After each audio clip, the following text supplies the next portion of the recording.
Thank you. Mr. DeSogra, could you please state your full name and spell your last name for the jurors, please? Sure. Matthew DeSogra, last name D-I-S-O-G-R-A. What do you do for a living, sir? I am a licensed professional engineer.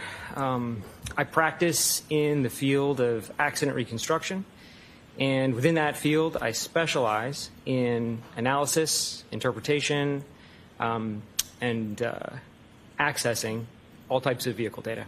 How are you currently employed? I'm employed by Delta V Forensic Engineering, which is an engineering firm that specializes in accident reconstruction, all parts of accident reconstruction. Tell us a little bit more about Delta V. What is it? What kind of company is it? But other than that specialty, what else does it do? So accident reconstruction is a broad field. There are a lot of subspecialties within that. So accident reconstruction is everything from the initial investigation phases of a crash all the way through testimony, like here today. Some of the specialties within that could be things like biomechanics, could be human factors, and my specialty is data, vehicle data and event data recorders. Staying on that topic, what is your current title or position with Delta V? I am the Director of Engineering for our EDR services line. What does EDR services mean? So, event data recorders. So EDR is a general term we can use to talk about all types of data from all types of vehicles. And how would you describe your role as the Director of Engineering for EDR services for Delta V? I wear a couple of different hats. First and foremost, I'm still a practicing engineer. I still conduct investigations. I still perform analyses, and I testify. On top of that, in the director role, I oversee a group. It's not just me doing this kind of work. I have 3 other engineers that work with me, all specializing in EDRs. So I oversee that group and focus on kind of the day-to-day operations as well as the direction we're going. You know, with things like autonomous vehicles coming, the role of data is growing, so we're kind of looking to the future in a lot of those ways. As a consulting engineer, you've indicated what your specialization is. Do you specialize in motor vehicle accident reconstruction as well as vehicle system analyses? I began my career at Delta V doing traditional accident reconstruction in the broadest sense, and as I have progressed, I have sort of narrowed myself down and now specialize in that. But I still consider myself an expert in accident reconstruction because ultimately, No, please finish. Ultimately, anytime we're doing EDR, data analysis, it is in support of an accident reconstruction. You talked about event data recorders. Do you also engage in the specialty of advanced data recovery methods? In other words, methods of pulling the data. It's one thing to have it sitting in a car. It's another thing to pull it out and make it useful, correct? That's right. There are a lot of different ways data can be accessed, all the way from just plugging into a port on a working vehicle, all the way through when a vehicle is catastrophically damaged and even the modules themselves are damaged, accessing the data at the chip level. So no matter what condition a vehicle or the remnants of a vehicle are in, generally we can still get the data from that. Do you have any specific knowledge about Toyota data? I do. Describe that for us. Beyond Toyota being a common vehicle in general, so we run into that data quite frequently. Just this year we published a paper specifically studying some of the behaviors of the additional data recorder that's in Toyota vehicles. Does Toyota make another sub-brand, for lack of a better phrase? Lexus, I believe you're. Mm-hmm. So Lexus is a Toyota brand? Broadly. Correct. Okay. What is infotainment? It's kind of a combination of a couple of words, information and entertainment. What is infotainment data as it relates to vehicles, modern vehicles? So it's a generic term which more or less means the thing that's in the middle of the dashboard with the screen on it. A lot of manufacturers implement that a little bit differently, so they all look different, but it's a general term we use in the industry to describe that system. And what about, I'm going to change gears a little bit, what about your experience with regard to GPS as it relates to vehicles on the road, on the common roadways of the country? GPS is a pretty fundamental part of vehicle data as a whole at this point, and we run into it in a lot of different places. We see GPS data from infotainment systems, so we're analyzing that data. Most of that's GPS based. I do a lot of heavy truck work, and almost every heavy truck has some kind of GPS system in it for the fleets to track them. So we're analyzing that as part of data. And then the last area would be when we conduct testing, any kind of research, we're generally going to put our own GPS systems on vehicles so we can study that data. So analyzing GPS is a regular part of my job. GPS, global, I'm going by memory, global positioning satellites? Global positioning system. System, got it. GPS is a mechanism to figure out where on Earth a certain item might be, whether it's this pin or an 18-wheel tractor trailer, correct? That's correct. Is there any difference inherently in the GPS mechanism that's installed in an infotainment center in a Toyota/Lexus, versus a heavy truck or a heavy vehicle that's on the road? The core technology behind how it works is fundamentally the same. What is instrumented testing as it relates to Toyotas and VCH testing and things of that nature? Can you explain that for the jurors? Sure. What instrumented testing means is, let's say we want to study, let's say, how accurate some data is that comes out of one of these vehicles. So we need an independent source of that information. So what we'll do is we'll equip a vehicle with one of these GPS data acquisition systems. Basically, we can drive the vehicle around and we know exactly where it is, how fast it's going, all these parameters. We can do some maneuvers with the vehicle, then we can download the data that the vehicle stored, and now we can compare the two and say, okay, well, if we have really high confidence in our system, how accurate is the vehicle system? Because the reality is there's always some small errors in these vehicle systems, and in a lot of cases what's important is quantifying that error. So you're obviously familiar with GPS systems in many different platforms. That's correct. Okay. How many cases have you been a part of in terms of investigating and or analyzing infotainment center or infotainment system data? Infotainment specifically, probably around 30. And are you also familiar with engaging in some sort of analysis that's referred to as clock alignment? Yes. What is clock alignment? Clock alignment would mean that anytime we have a timestamp in any set of data, a singular clock value, there's a good likelihood that that's not 100% accurate. So clock alignment would mean finding an independent source of time to compare that to, preferably one that's more reliable, and then making the necessary adjustments so that time can be considered real time. How many cases have you been involved in that deal with clock alignment specifically? Thousands, over 1,000. That's a regular part of data analysis. Any data set that has a timestamp, it's normal. It's part of the analysis. It's really the first step is let's get that clock aligned. So it's something I'm doing regularly. And how long have you worked for Delta V? It'll be my 13-year anniversary next month, actually. Okay. These things that you just described that we've talked about for the last few minutes, these are all duties that you perform within the rubric of your employment as the director of engineering at Delta V, correct? Correct. Now let's shift gears real quick and talk about your education, training, and background that qualifies you to perform these duties that you just talked about. Go ahead. The road is open and it's yours. Certainly. So I began my academic career. I got an undergraduate degree in mechanical engineering from the University of North Carolina at Charlotte. I then went on and got a master's degree also in mechanical engineering from the same school. And then when I came out of school, I immediately started working for Delta V, Forensic Engineering. In order to get a professional engineer license, I then needed to acquire 4 additional years of work directly under the supervision of another licensed engineer. So then I completed that phase of work. And then in order to maintain my license, I have to complete continuing education every year in the field that I practice. So you got both a Bachelor of Science, correct? Correct, Bachelor of Science. Did you mention the year that you got your Bachelor of Science? 2011. And you have a Master's? Correct. In engineering? That is correct. And when did you secure that degree? 2013. You just mentioned engaging in continuing education. What is continuing education in terms of the engineering field or the reconstruction field in your world?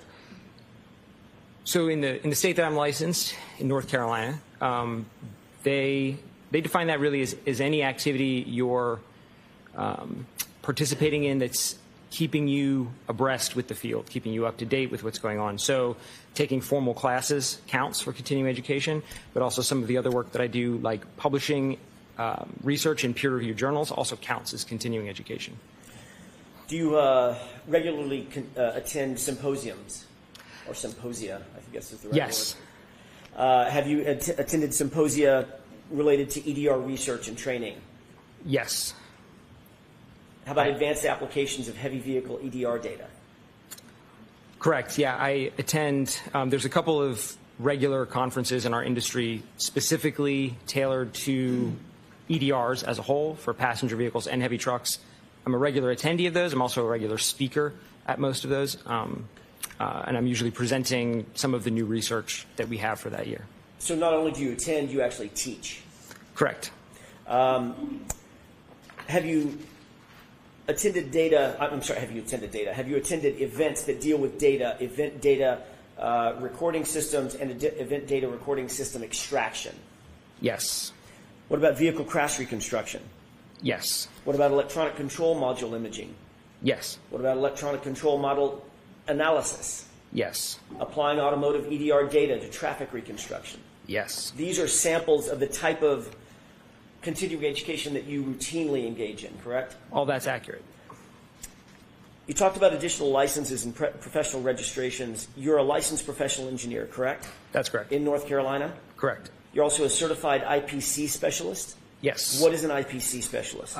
IPC is an organization that offers certifications in basically soldering. I could say it in more technical ways, but it boils down to soldering. So as it relates to what I do, when we are recovering data from damaged EDRs at the chip level, that involves some really precise soldering work. And so IPC offers courses in how to do that at basically the highest level, and then they offer certifications for that. Are you a member of the Society of Automotive Engineers? I am, active member. When you say an active member, is that a nationally recognized society for academic engineers? Yes. The teaching roles that you've held within organizations, have you been an instructor concerning accessing and interpreting heavy vehicle data event recorders? I am. I am currently an instructor of that course, which is offered through the Society of Automotive Engineers. As a matter of fact, next week, are you going someplace to teach? I am. I will be in Wisconsin next week teaching that very course. Are you a member of any subcommittees within that organization, within the organization of the Society for Automotive Engineers? I am. I am a voting member in the J2728 subcommittee, which is a subcommittee for event data recorders on trucks and buses. Are you also a member of the National Association of Professional Reconstruction Specialists? I am. Does that require a certain level of education? It does, and it requires, as far as I know when I joined, sort of proof that you are active within the field of accident reconstruction. That was my next question. It requires you to stay current on accident reconstruction issues, correct? Correct. Have you also authored peer-reviewed articles on within your field and Yes. subfield? Is it fair to say that you've authored or co-authored a number of peer-reviewed papers in the field of accident reconstruction specifically, as well as EDR data retrieval? That's correct. Have any of your peer-reviewed articles that you've either authored or co-authored specifically focused on Toyota vehicles? Yes. Can you name one, please? Specifically, this year, published a paper where we studied the effects of collision-induced power loss on the way data is recorded in Toyota systems. And that would include Lexus systems. Fundamentally, they're the same components. It's just a different brand on top. In January 2025, did you co-author a publication entitled Simulation of Vehicle Speed Sensor Data for Use in Heavy Vehicle Event Data Recording Testing? Mr. Jackson, you're going to have to repeat that. Of course. Sorry. In January 2025, did you co-author a publication entitled Simulation of Vehicle Speed Sensor Data for Use in Heavy Vehicle Event Data Recorder Testing? Yes, I was the lead author on that paper. When you're dealing with retrieving data from a vehicle, an EDR, an event data recorder, Toyota paper, whatever it might be, and that's a term of art, Toyota paper, correct? Sure. Does it matter if the vehicle is a heavy vehicle a small vehicle, a passenger vehicle, a moped, or a skateboard if they happen to have an infotainment center on it? There are differences, of course, between the data that comes out of passenger vehicles and the data that comes out of heavy trucks, but there are also a lot of fundamental similarities to those. Like, for example, they all record vehicle speed. They all have accelerator pedals. They all have brake pedals. So a lot of the core data we're analyzing is very similar. In January 2020, did you co-author a publication entitled Chip and Board Level Digital Forensics of Cummins Heavy Vehicle Data Event Recorders? Yes, I did. Okay. And what was the fundamental, without getting into the granular details, the fundamental aspect of that paper? So, in that research, we introduced a new technique for getting data out of damaged modules. So, you know, they're either burned, they've been submerged in the water, they're crushed physically from impact. We demonstrated a new method to be able to get data less invasively, but still at the chip level.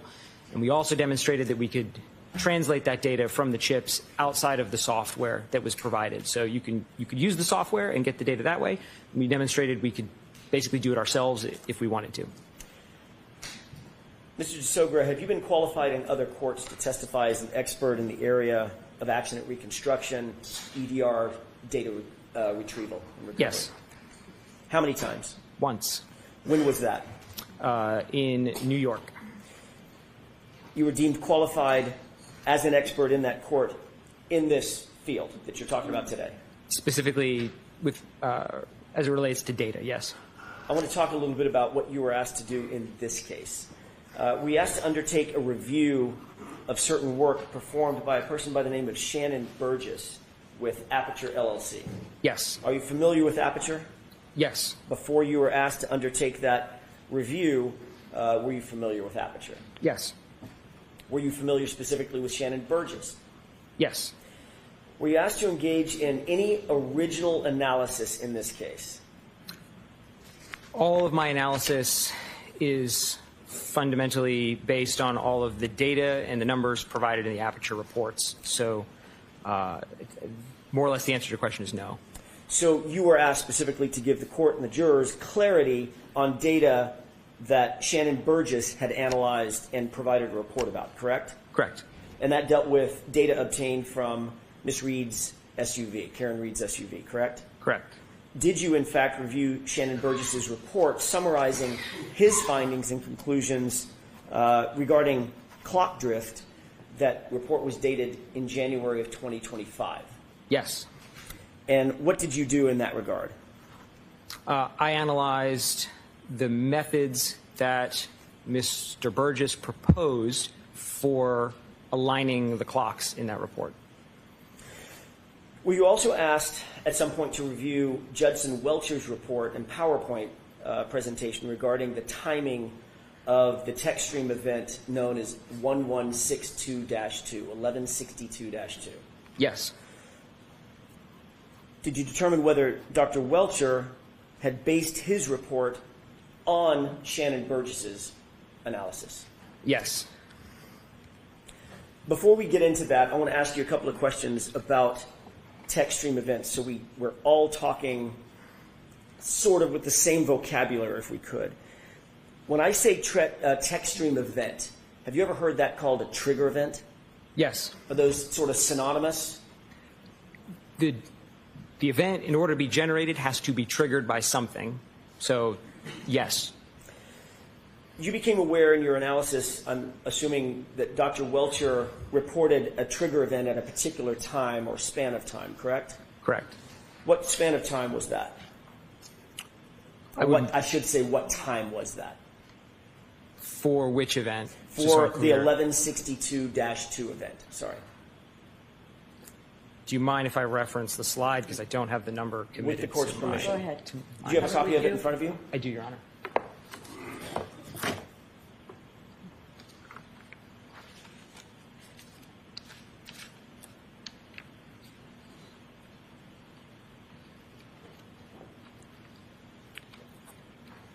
So the original analysis places event 1162-2 ending at 12:31:43 a.m. Now, Dr. Welcher, and this is what I want to talk about for just a quick second. Dr. Welcher indicated that the trigger event began at 12:31:38, correct? I believe so. That would suggest that a trigger event lasts 5 seconds, 12:31:38 to 12:31:43, correct? Objection. Sustained is to form. Let me ask you this. Does a trigger event or does a text stream event last 5 seconds or 10 seconds? The trigger is a singular point in time. That's my question. All right, so if we're thinking about a trigger event, it's like that clap, snap, right? It's a point in time, not a series of, not a time span, correct? It's a singular point, correct? Okay. Does a trigger event or a text stream event cause a recording to bookend the trigger event itself? Yes. Explain that for the jurors so that we're very clear about that. Sure. So when an event is triggered, what we end up with is some data from before the event was triggered and some data from after the event was triggered. The way it does that is it's kind of always recording, and as soon as it sees a trigger, it says, aha, and it goes and it grabs the previous 5 seconds. That number can vary. It can be more or less than 5, but for the specific trigger we're talking about, it grabs the previous 5 seconds of data, and then it keeps recording for an additional 5 seconds, and that completes its recording phase. Right. So if Dr. Welcher indicated that the text stream event, the trigger, was at 12:31:38, would it be accurate if he said that trigger ended at 12:31:43? Objection. Sustained is to form.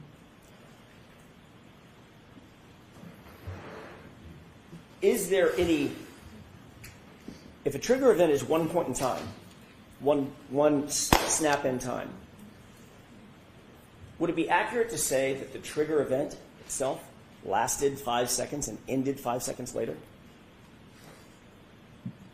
It wouldn't be accurate to say the trigger lasted that long. That's my question. The event lasts that long, but the trigger is only one point within the event. The recording lasts that long. Right. Correct? Correct. So in other words, it captures, or does it, let me ask you this, does it capture 5 seconds before and 5 seconds after?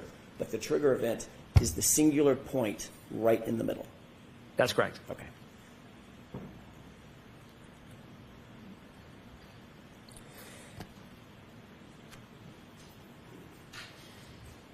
If we were to calculate the window between the trigger event or the text stream event and a lock event on John O'Keefe's phone, you analyzed both, correct? Or you reviewed both, correct? Correct.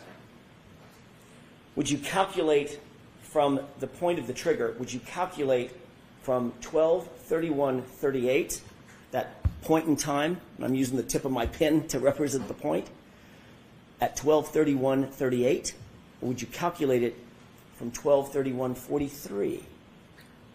Customarily, when we're doing any analysis, we're referencing everything off of the trigger. That's the normal way. Everything in the aperture reports was referenced off of the end of the event. So Of the recording event. Of the recording event. Not the trigger. Correct. And I didn't correct that. I just went with that convention for all of the analysis I did. But you noted it, correct? Correct. And you noted that that would be 5 seconds inaccurate? I'll withdraw it. I'll ask it a different way. What would be the effect of timing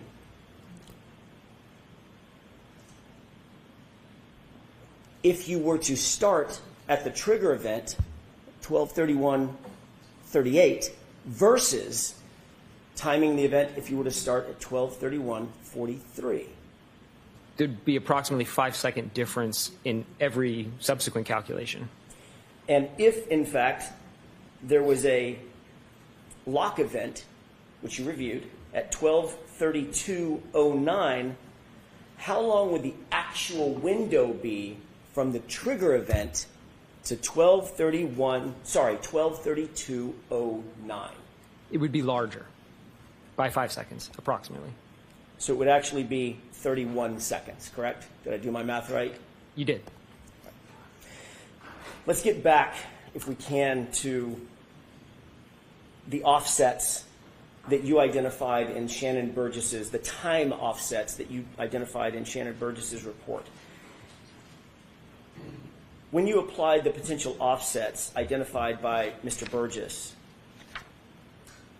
to the text stream event at 1162-2, what opinions or conclusions did you come to with regard to that analysis or that question? Sustained. Ask it differently.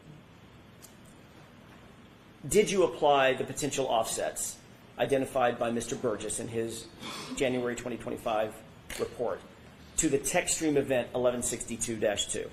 Yes. Did you also apply Dr. Welcher's analysis based on that same Shannon Burgess analysis to reach an opinion or a conclusion? Yes. And what was your opinion or conclusion with regard to that event and the timing following that event? Based on all of the data in those two original reports, regardless of what adjustment is made or which 2 points are used to try to correct the clock, the phone lock event always occurs after the end of the event, using their convention of referencing off the end of the event, not the trigger, that it always occurs after. And that was based on Shannon Burgess's January 2025 report, correct? Correct. Sustained.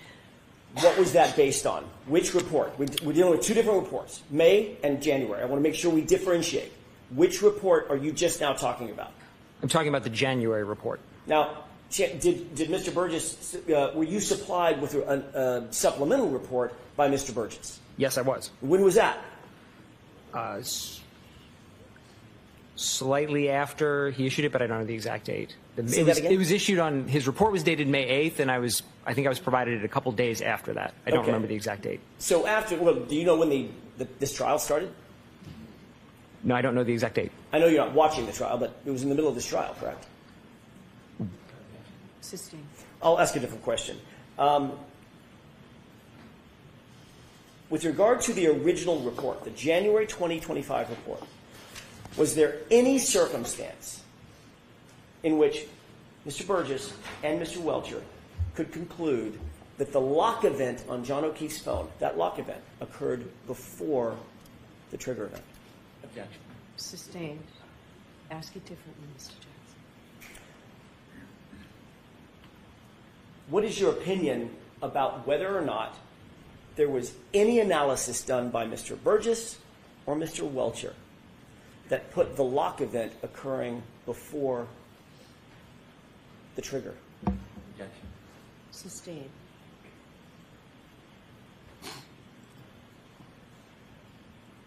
May we approach, Your Honor? Yes.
May I, Your Honor? Yes. Thank you. Back to my question. Was there any circumstance, based on your review, that if the tech stream event occurred at 12:31:38, that there was any circumstance that the lock event occurred before that trigger event? There was not.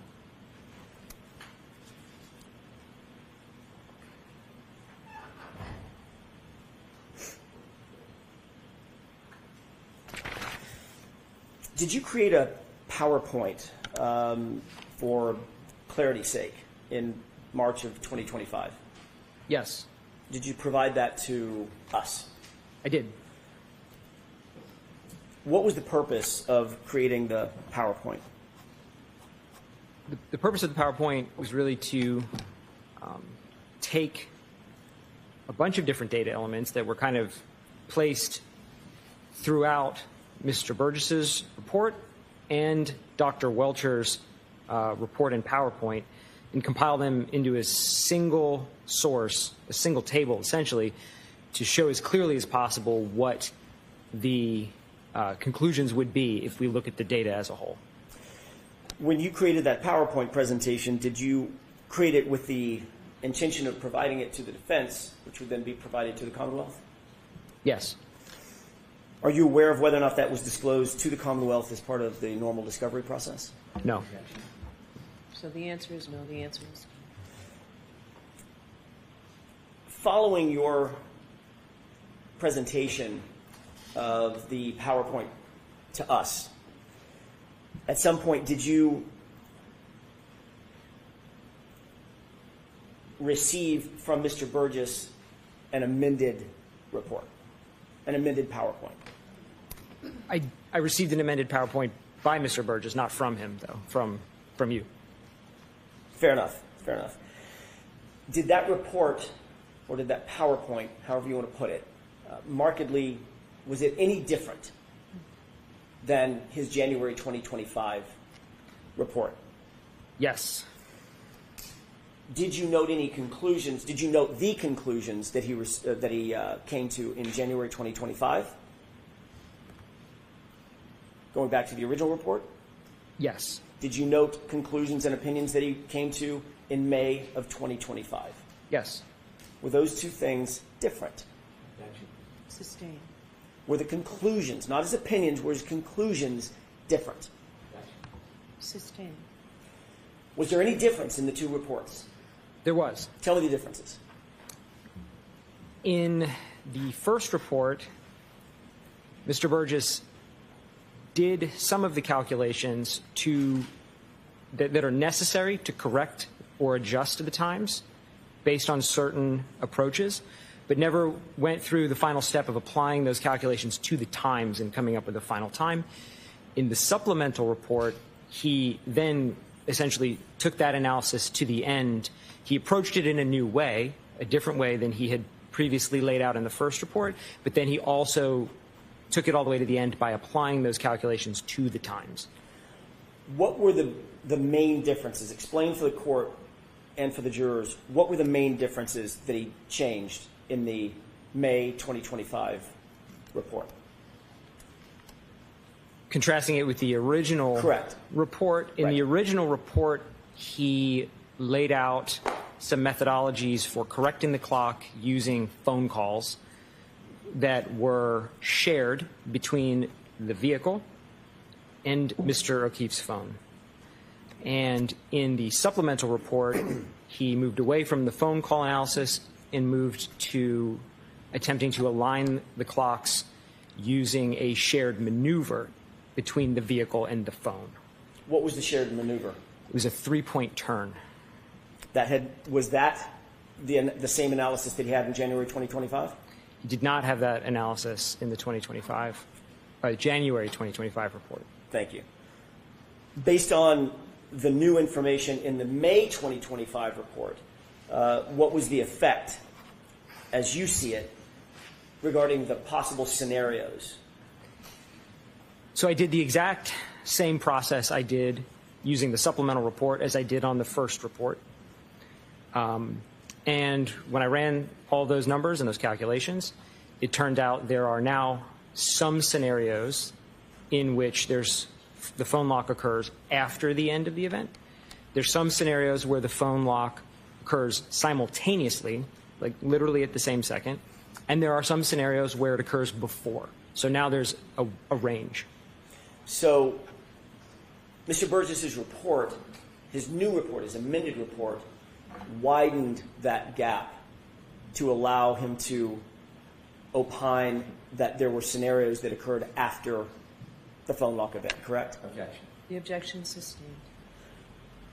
Did you prepare a PowerPoint presentation in furtherance of clarifying Mr. Burgess's analysis? Objection. Sustained. Did you seek to clarify Mr. Burgess's analysis? Objection. Sustained. Your Honor, may we approach? Yes.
May I? Yes. Did you prepare a PowerPoint presentation in furtherance of your analysis? Yes. What was the reason and what was the purpose for your PowerPoint presentation? I needed to include in my analysis the approach and the conclusions from the supplemental report by Mr. Burgess. May I have a moment, Your Honor? Yes. May I approach? Yes. If you wouldn't mind taking a look at that document, it's a multi-page document I just handed you, and just flip through it and let me know once you've familiarized yourself with it.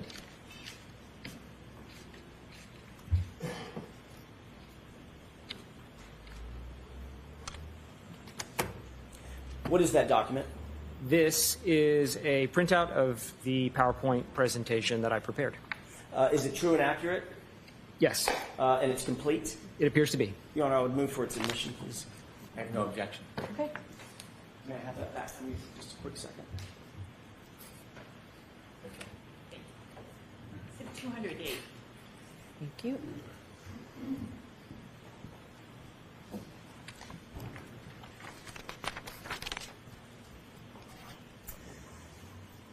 Your Honor, permission to display the PowerPoint presentation? Okay.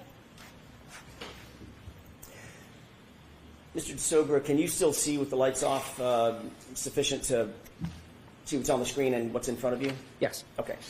Do you recognize what's on the screen? Yes. What is that? That is the title page of the PowerPoint that I prepared. And what is how would you describe the PowerPoint? So this PowerPoint is largely identical to the first PowerPoint I prepared in that it seeks to take all of the different approaches between the initial Burgess report, the supplemental Burgess report, and Dr. Welcher's report, lay out all of those approaches in one kind of coherent fashion so we can look at what conclusions we can draw from all of that data. With the court's permission, can we go to slide 2? Yes. Mr. Jackson, you can just use this PowerPoint. It's in evidence. You don't have to ask slide to slide. Thank you, Your Honor. Taking a look at this next slide, what is this? What are we looking at? This is a slide from Dr. Welcher's presentation that I was provided. Specifically, this is his slide number 33. And what does it show? This is where he introduces the first, acknowledgement that there's a difference between the time that Aperture calculated for the end of event 1162-2 and the lock event on Mr. O'Keefe's cell phone. Is there anything in this slide that you disagree with, in Mr. Welcher's presentation that you disagree with? It's up on the... I added the 2 green boxes and the text, the word after. That's not Dr. Welcher's. And I added that because it's stated here that the event occurred within 26 seconds. But if we do the math, and he actually does the math, he really means after. It means the phone lock event occurred 26 seconds after the end of the vehicle event as calculated. We'll be straight. No, I'm going to allow it. The phone interaction happens how many seconds after the text stream event? Based on this slide, 26 seconds. Thank you. And the text stream event that we're talking about is what number? 1162-2. And this slide, other than the green, is this slide or the portion of the slide that we're looking at, other than what you've described, is this directly from Mr. Welcher's own analysis or his PowerPoint? Right. I added the green box around within, the dashed green box around the whole paragraph, the line, and the words after. Those are my additions. Let's go to the next slide. Can you tell us what this is? This is more or less a repeat of what's on the first slide, but just shown with a little more focus. The first slide is a little busy. So I'm sorry, Mr. DeSogra, did you create this, or is this from Dr. Welcher's report? I created everything on this slide apart from in the top right. That came from Dr. Welcher's slide 33. Although you created the slide, where's the data coming from for this slide? All of the data on this slide and all of my subsequent slides comes from the Aperture reports collectively, either Dr. Welcher's report or slides or Mr. Burgess's first and second reports. What did their analysis reveal in terms of the exact time of the lock event for Mr. O'Keefe's phone? So in their analysis, in Aperture's analysis, they report the Lexus event 1162-2 ends at 12:31:43, and they also report there's a phone lock at 12:32:09. So if we just simply take the difference in those two times, we get 26 seconds. If you were to add the 5 seconds back to 12:31:38, which is the actual trigger event, what would you come up with? 31 seconds. Which of the two, in your expert opinion, which of those two numbers is more accurate as it relates to the trigger event? If we wanted to conduct the analysis relative to the trigger, it would be better to use the actual trigger time. However, as long as we're consistent through the analysis, it's not entirely wrong to use the end. It would be wrong if I suddenly switched up and started talking about this relative to the trigger event, but they present it as the end of the event, so I conduct the rest of my analysis using that convention. Is another word for the end of the event the end of the recording? End of the recording, yeah. When I say event, what I mean by that is the data event, the data recording event. But the trigger event itself, 12:31:38. Correct. Okay. Did you put a name on this gap, if you will, this time frame.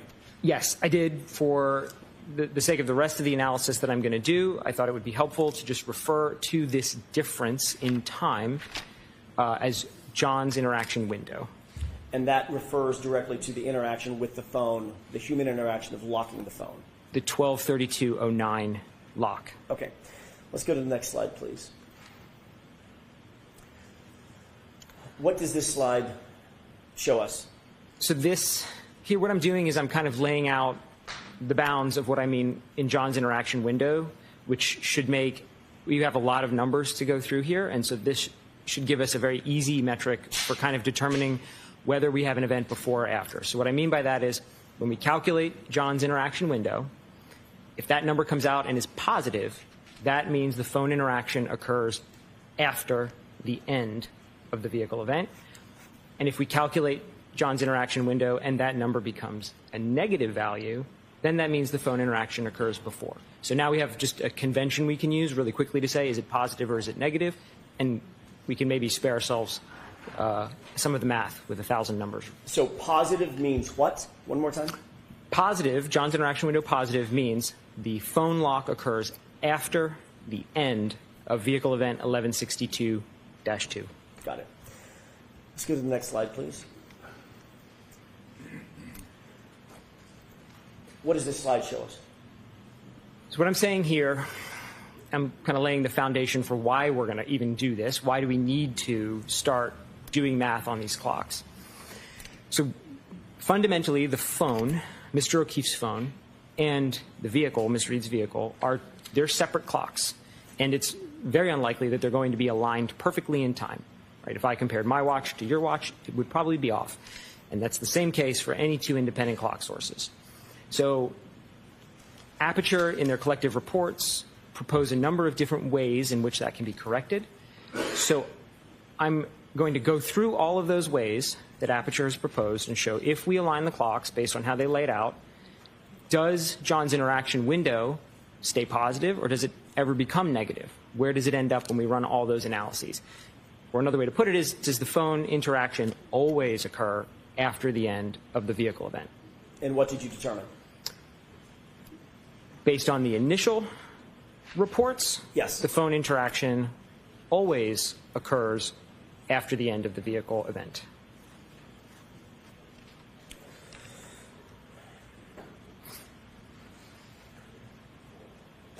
Did all of the information that's on this slide come from the same source or multiple sources, meaning Mr. Burgess and Dr. Welcher?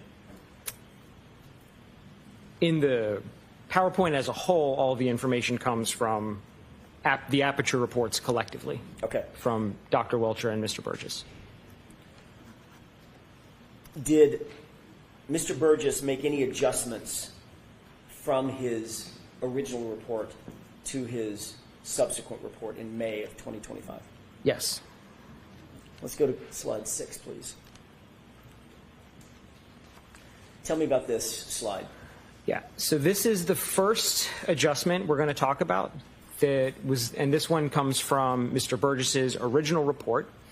And to summarize this adjustment, this is a key on timing adjustment, and we're going to show that the key on, the actual turning of the vehicle on, occurs about 3 seconds before that time gets registered in the infotainment. So the time we see is basically stale by 3 seconds.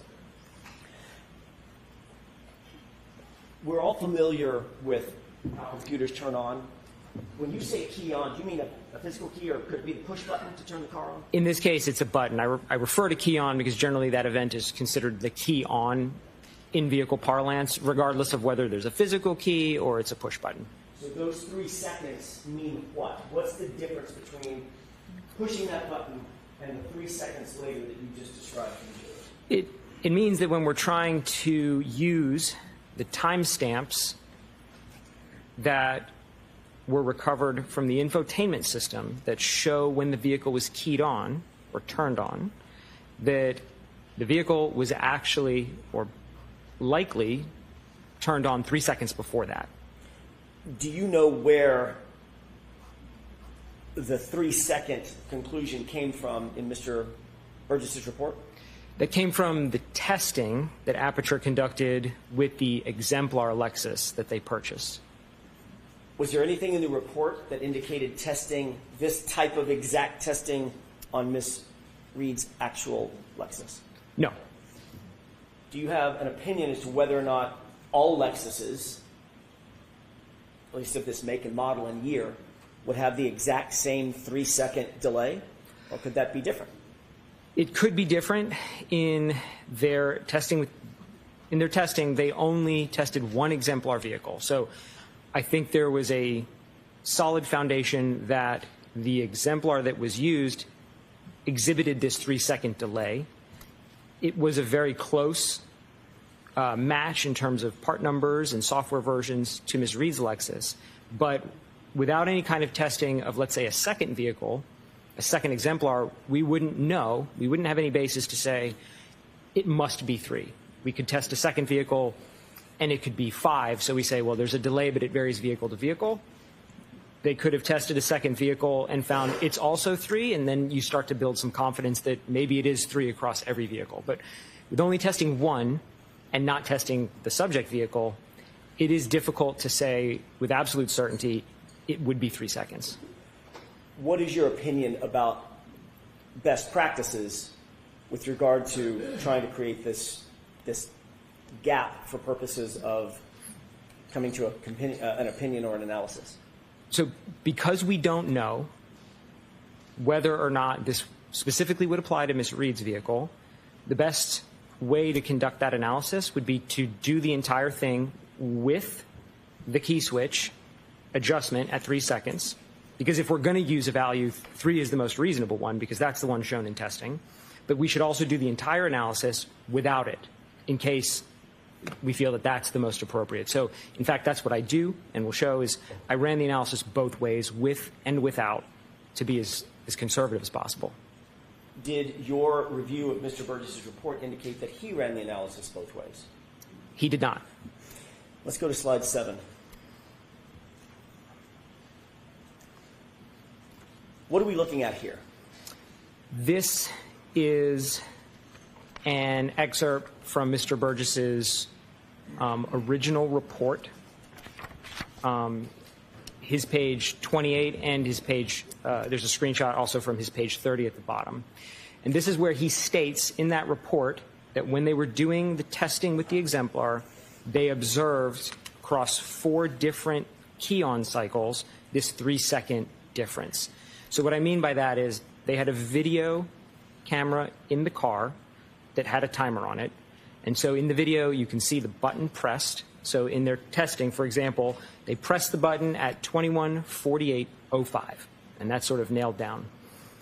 When they went back and downloaded the data from the infotainment, the key-on was logged in the infotainment as 21:48:08. So there's the 3 seconds. That's where they're getting that from, and that's what he states highlighted in red there. It's a little hard to read, but it basically says the average across 4 runs was 3 seconds. The 3-second delay, was that actually in his report? This is the only point in the report it's mentioned. I guess what I'm asking, it was an inartful question. The portion to the left, is that his report or your report?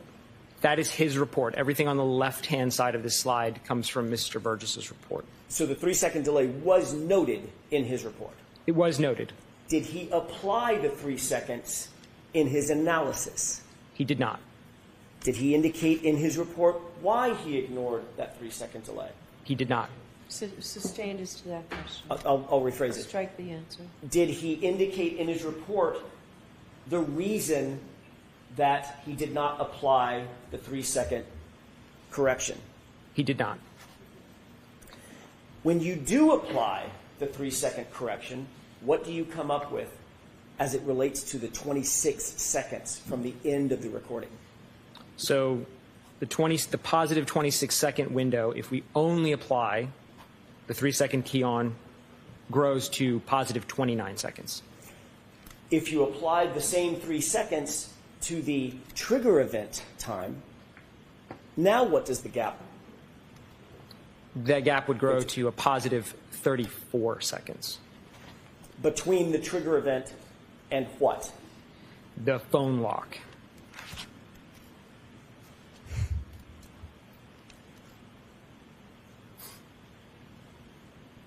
In your opinion, was it best practice to not account for that 3-second delay between the on switch and the data coming on?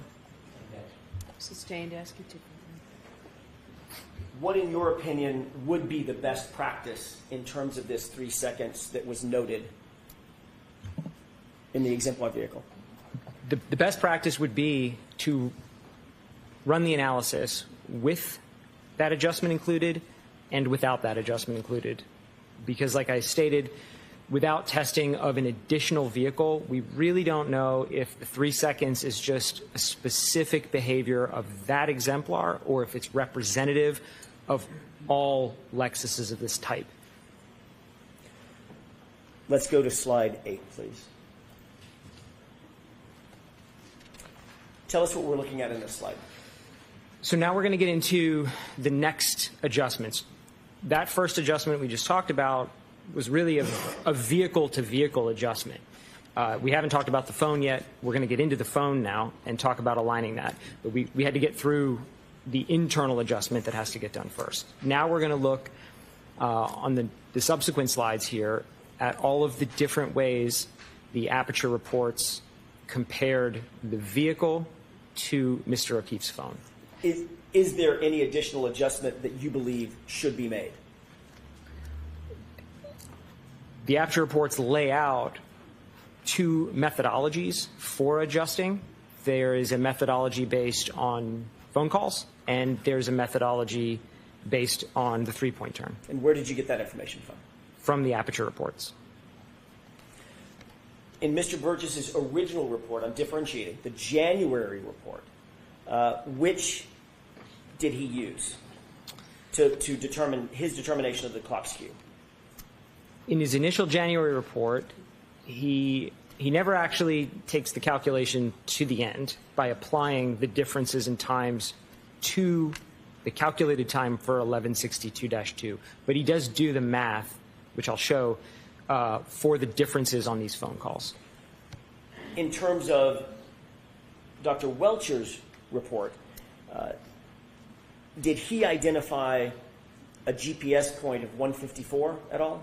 Yes. How did he describe that GPS data point? He describes in his initial PowerPoint slides as point 154 aligning with the end of vehicle event 1162-1, talking about a different event now. This is the 3-point turn event. So he uses that as an anchor point.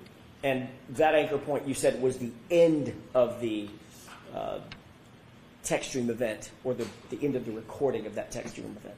Correct. The Aperture reports consistently reference everything from the end of the events. Let's go to slide 9, please. What are we looking at here? On the left is an excerpt of page 33 from Mr. Burgess's initial report. And what he shows here is he has identified 7 call logs that exist both in the infotainment from Ms. Reed's Lexus and in Mr. O'Keefe's phone. He puts them in a table form. Then he actually goes on and calculates the difference between those 2 times. So that's what I meant by he sort of does the math. He makes my job a little easier, and the numbers are already there. He just never applies these to any of the times. So that's where I step in and say, if I take that 3rd column that he lays out, those are in seconds. If I apply those seconds, that adjustment to 12:31:43, where do we end up with John's interaction window in those times? What did you conclude in terms of finishing the work? Sure. I did all of them. And so I highlight on this particular slide, I just highlighted the very first one he has in here. In that case, he identified that Mr. O'Keefe's phone was 2 seconds slow relative to the infotainment system. So if we apply only that adjustment, then John's interaction window becomes positive 28 seconds. Did Mr. Burgess apply all of the potential offsets? He didn't apply any of the offsets. He calculated all of them, but he didn't apply any of them. Did you ultimately apply all of the offsets? Yes, I did. And what did you determine? Regardless of which offset you apply, John's interaction window remains positive. The number changes, but it remains positive. Let's take a look at those one at a time if we can. Let's have the next slide. So on this slide, I just took the other end of the spectrum. There's a large range in values in this table.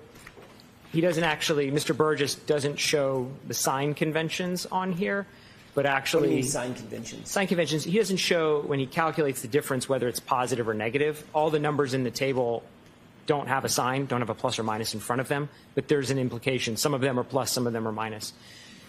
So the first one that we just looked at showed we had 2 seconds slow. There's another value in here that's on the other end of that. It shows that Mr. O'Keefe's phone is 21 seconds fast now relative to the infotainment. So that's the largest value in the table we could take that would bring John's interaction window down now. And so if we apply just that adjustment, John's interaction window becomes a positive 5. Take a look at slide 11, if we could, please. What are we looking at here? So I've shifted now from the phone calls, and now we're going to talk about the three-point turn alignment. And the three-point turn alignment is first presented in Dr. Welcher's slide from his presentation here. And in this, he doesn't say it explicitly, but he provides some math on the screen, which is a little hard to read. But he puts some math on the screen that shows he's aligning this 0.154 from Mr. O'Keefe's phone to the end of event 1162-1. This is the prior event. This is a three-point turn. And so he aligns, he says this is basically how you align it, and he doesn't do the math. Again, he lays out that he says a 19.2 second difference. I actually just adjusted that to 20, which is the most conservative way to interpret that. I don't think we have the accuracy here to talk about tenths of a second. Nevertheless, I just rounded that up to 20, and when we apply that 20 seconds to our event 1162-2, then John's interaction window becomes positive 6. That's just applying this. We're not combining anything. We're just applying the difference shown in this slide. And that positive interaction window, is that calculated based on information directly from Dr. Welcher's report? Yes. Let's go to slide 12.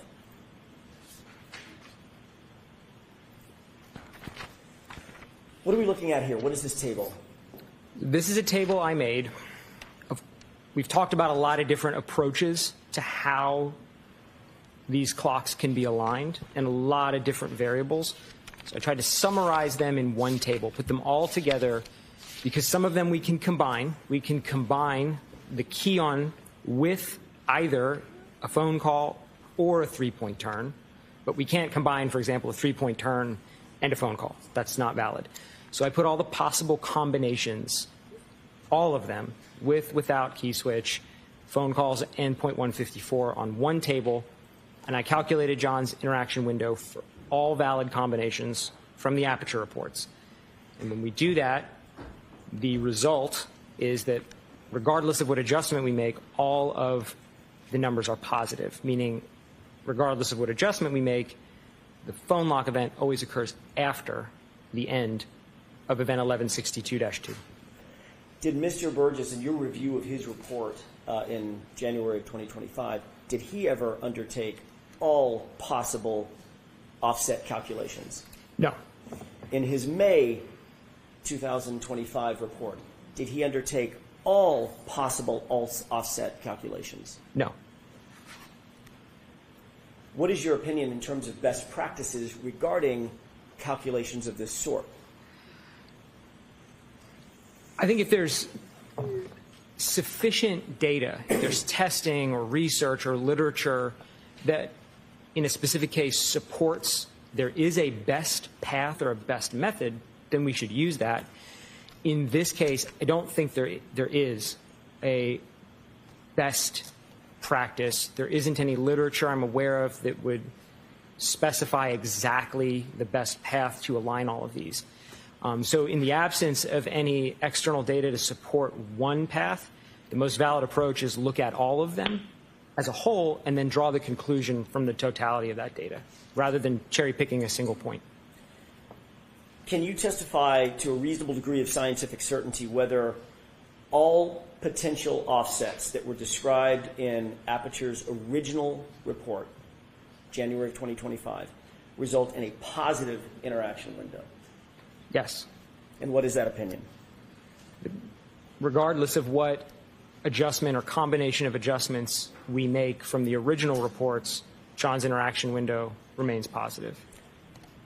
Does the positive interaction window mean the lock event occurred after or before the text stream event? It means the lock event occurs after the end of the text stream event, 1162-2.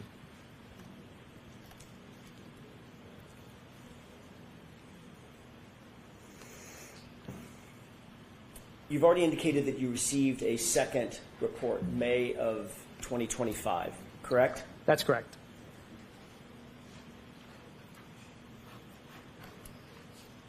In that report, is there the same clock skew alignment or a different clock skew alignment that Mr. Burgess now undertakes?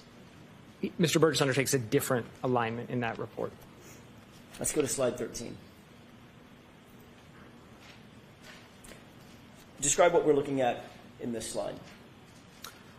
So what I have here on the left is a screenshot of page 42 from Mr. Burgess's supplemental report.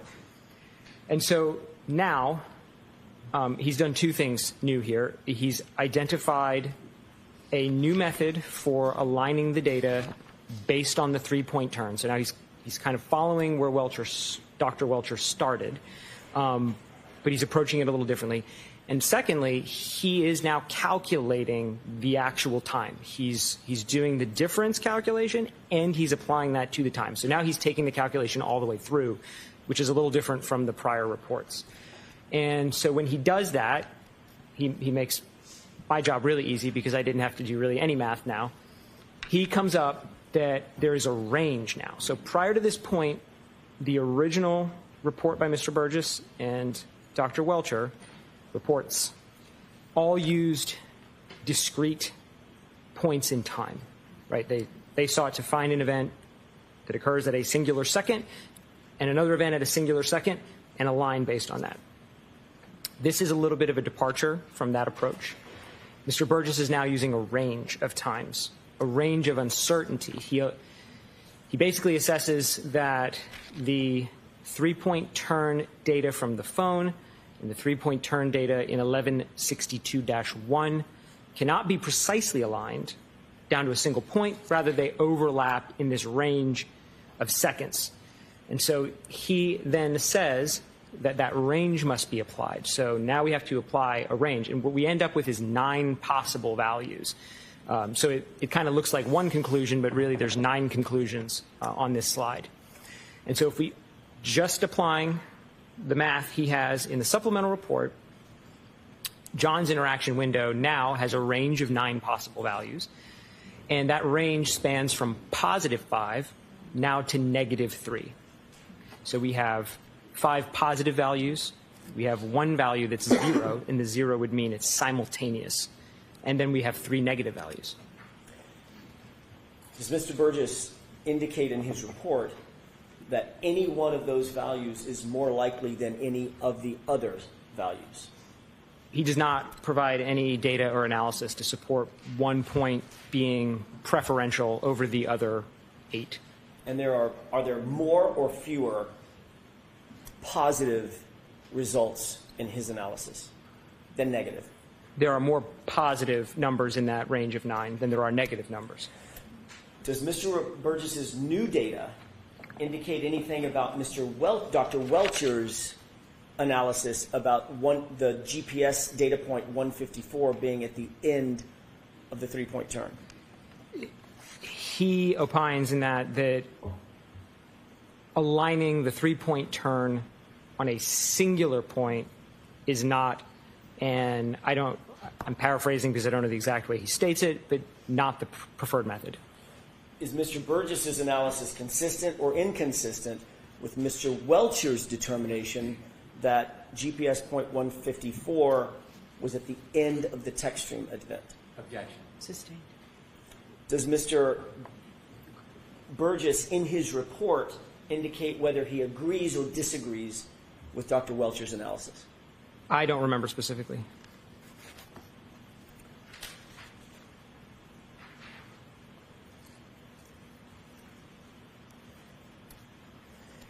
In your opinion, I asked you about Mr. Burgess's report. Now I'm going to ask you about your opinion. In your opinion, is this new offset any more likely or reasonable than any other offsets previously proposed by Mr. Burgess? I don't think it is more or less likely. I think it is a valid approach, certainly. And so I think the results from the additional analysis should be included with the analysis of all of the results so far. And none of those results are more or less likely than any of the others, correct? Sustained. Are any of the results, in your opinion, to a reasonable degree of scientific certainty, are any of the results any more or less likely than any of the others? In my opinion, they're all equally weighted. Did Mr. Burgess account for the 3-second offset that we talked about earlier in his May 2025 report, his new report? I did not see any mention of that in his supplemental report, and certainly the 3 seconds isn't present in his math. I don't see it there. Let's go on to slide 14, please. Describe what we're looking at here in this table. This is very similar to the table we looked at previously, where I look at all possible combinations. Now, however, I just have a lot more data points to show, so I've had to break the table into two tables. So we're going to look at this, and then we'll look at slide 15 next, which is the second table. I just couldn't cram 30 lines onto one slide. Let's move to the next slide, then. Is this a continuation of the second half? So think of these as a singular table. I just had to split them up. If we head back to slide 14, we'll start there. So this slide, I'm not accounting for the key on, and that's the main difference between my two tables. Table 1, I'm not accounting for the 3-second key on. In table 2, I am. When you say key on, you're talking about that 3-second delay. Correct. Okay, go ahead. But again, I want to make sure we're thinking about this as a singular table because that's where we'll draw our conclusions from. So the first lines of the table, we've already seen those. Those were in my original table. I haven't changed those. That's the same math that's been there. All I did was I added the 9 points now from Mr. Burgess's supplemental report using the range he shows. And so now we can see if we include that, now we get some positive numbers for John's interaction window. We get that 0. And again, the 0 would imply that the end of event 1162-2 is happening exactly at the same second as the phone lock. So it's kind of not on one side or the other. So I think it should be thought of as separate. And then we have 3 negative values, which would imply that phone lock occurs before the end of 1162-2. And did you already mention the one that was simultaneous? When John's interaction window is 0, correct. 0. That would imply simultaneity. All right. Is this 14 or 15? This 14. Let's move to 15. Now, this is a continuation of that. Mentally, we'll just continue that same table? Correct. Okay. Just a continuation. Imagine in your mind is just rows 16 to 30. Okay. And it's the same thing, same format, except for now we're just adding in that key on adjustment because, again, I think the analysis should be run with and without it. And so now when we run this with the key on adjustment, we get 14 of these 15 are John's interaction window is positive to various degrees, and one of them, it's 0, again, simultaneous. And there are no negative values with this adjustment. Can we go to the next slide, 16, please? What are we looking at here? This is the summary, then, of that table, kind of a verbal summary of the giant 30-line table now. And if we look at all of the possibilities from all of the Aperture reports collectively, then we can draw some pretty straightforward conclusions. 25 of those 30 possibilities result in interaction with the O'Keefe phone after the end of event 1162-2. Looking at all the possibilities, 2 of the 30 result in interaction where it's simultaneous. That's the zeros, they're present in both tables. And then looking at all 30, 3 of the 30 result in interaction with the phone before the end of event 1162-2.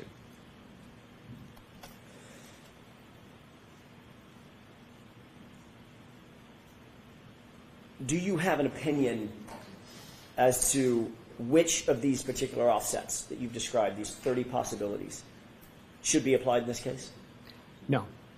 Why is that?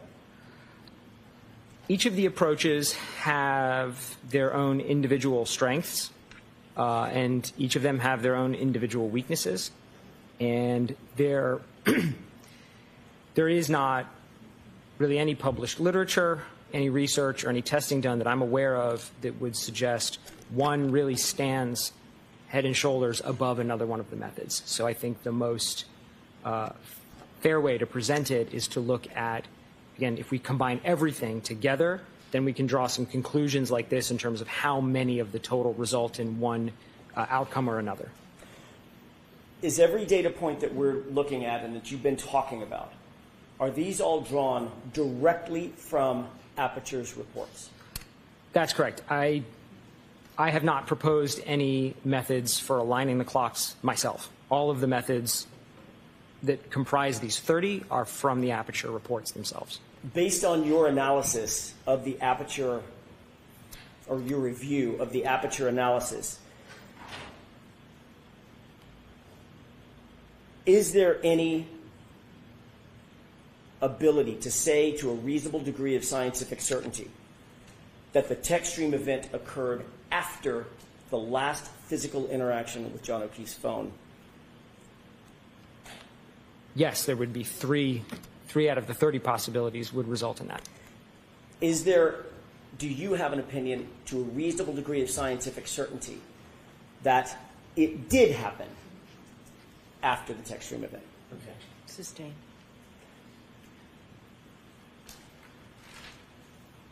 Of the 30, what's the percentage of possible events that occurred,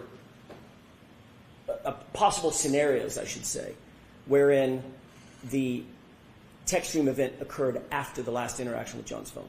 What's the percentage? That's sustained. You said it's 3 out of 30, correct? Yes, Is that 10%? that is 10%. Objection. Move to strike.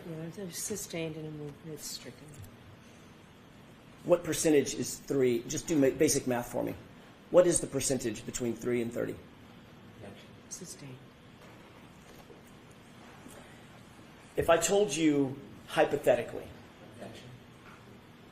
I'm going to see you type out for a second.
Following your analysis of the totality of the possible scenarios, did you come to a conclusion that the vast majority, let me rephrase that, did you come to any conclusion about the numbers as they relate to the positive interactions versus the negative? And when I say positive versus negative, I'm talking about the phraseology that you used.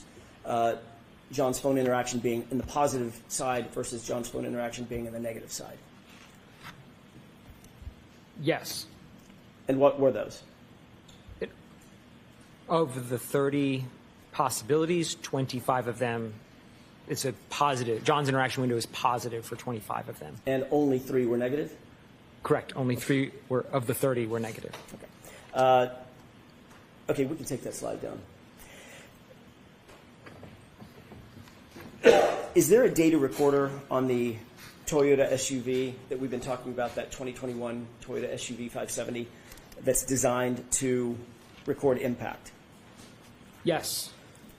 What is that? What is that mechanism? That would be the airbag control module. The ACM? ACM. Did you look at that? I was provided a copy of the download from the ACM. What did the data recorder indicate, if anything, related to any impact on January 29th, 2022? There were no recorded events whatsoever on the ACM. Did the vehicle control history record whether there was any history of a collision on that car, ever? No. What does the vehicle control history record specifically?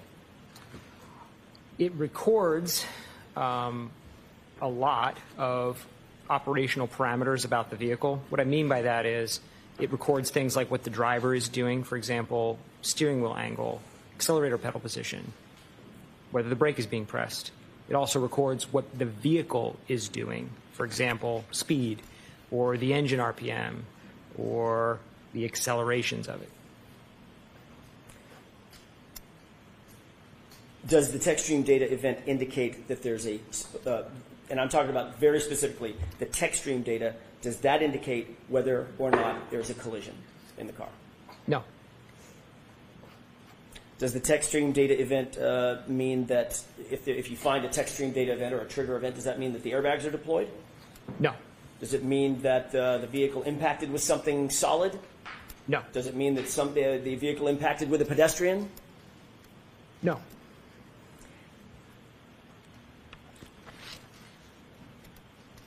You reviewed the raw TechStream data associated with the entirety of Ms. Reed's vehicle, did you not?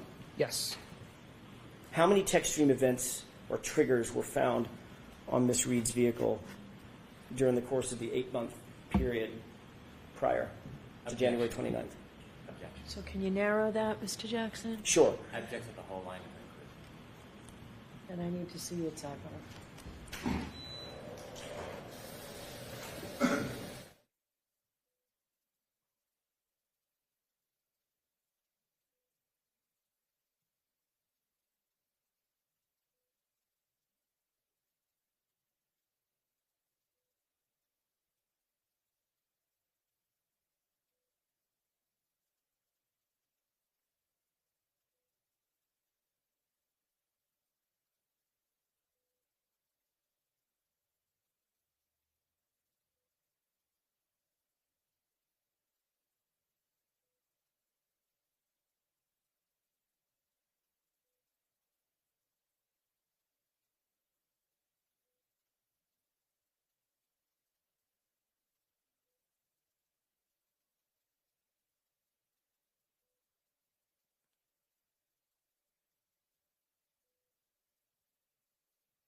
Mr. Jackson, how much longer? I'm just trying to figure out. I'm wrapping it up, Judge. Okay. It's not going to be long. A few more questions. I'm not curbing you in any way. We just Understand.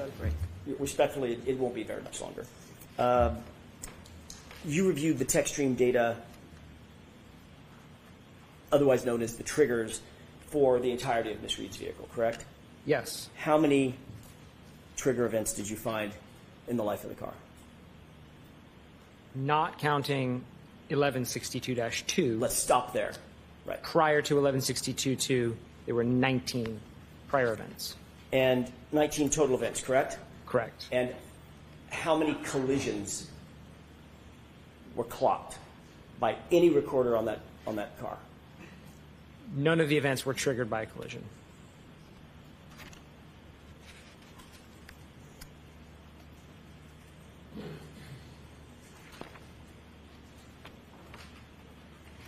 And last question, do any of the tech stream events or do any of the data that you've reviewed, either yourself through Mr. Burgess's report, through Dr. Welch's report, do any of the data indicate that there was a collision on January 29th, 2022 at any time? Objection.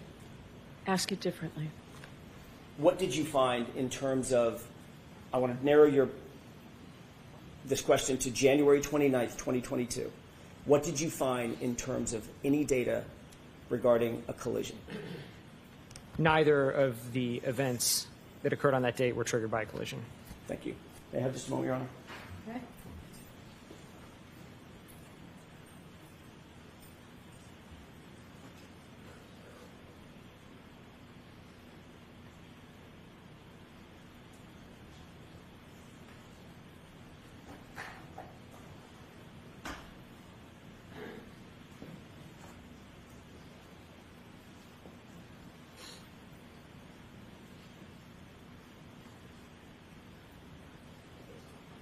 That's all I have, Your Honor. Thank you. Okay. Jurors, we're going to take the morning recess. There's some things that we need to do with the lawyers. We'll have you come back at 12. Question, jury.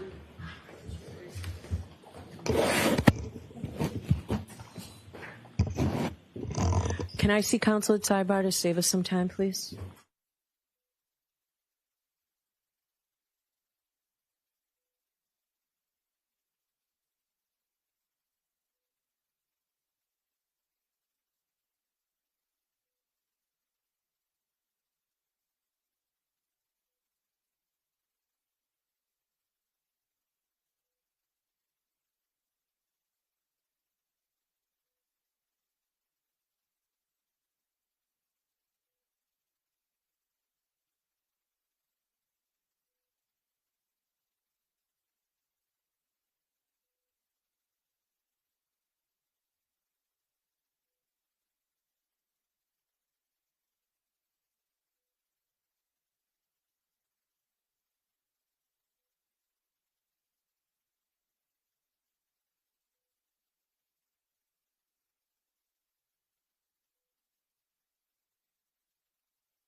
All right.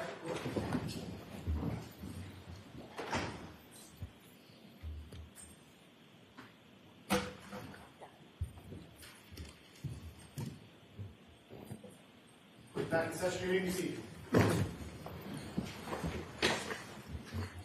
right, Mr. Brennan. And Mr. DeSogra, I'm going to ask that you keep your voice up because we're going to try and keep the air conditioning on. And the fans, it's a little stuffy in here, so if you just speak directly into the microphone, that would be great. Not a problem, Your Honor. Thank you. May I proceed? Please. Good morning, sir. Good morning, sir. Sir, are you trying to offer an opinion suggesting that Ms. Reed's Lexus never hit John O'Keefe on January 29, 2022? Objection. I'll allow it. Is that what you're doing? Is that your opinion? No, sir. Are you offering an opinion that Ms. Reed's Lexus never got in a collision before? The way I stated it was none of the prior events were triggered by a collision. What I'm asking you, are you offering an opinion that Ms. Reed's Lexus never got into a collision before January 29, 2022 or on that day? No. So when you were talking about collisions to the jury, you weren't making any suggestion that that Lexus was not in a collision, are you? I think you threw a double negative in there. Can you just clarify what you meant? Yeah. You are not suggesting to this jury that Ms. Reed's Lexus did not ever get in a collision before? No. Okay. You're just saying that there's no data on the text stream to suggest a collision. Specifically, none of the events were triggered by a collision. That's Text stream data can be triggered by a number of different things other than a collision. Isn't that true? correct. And in fact, when you talk about text stream data, you know that text stream data does not record a collision. You know that. A collision is not one of the triggers. That's correct. Right. So when you were saying it wasn't triggered by a collision, it's never going to be triggered by a collision ever on text stream data. Not the collision in and of itself, correct? Right. Right. So there's other things that will trigger text stream data, Correct. like sudden acceleration.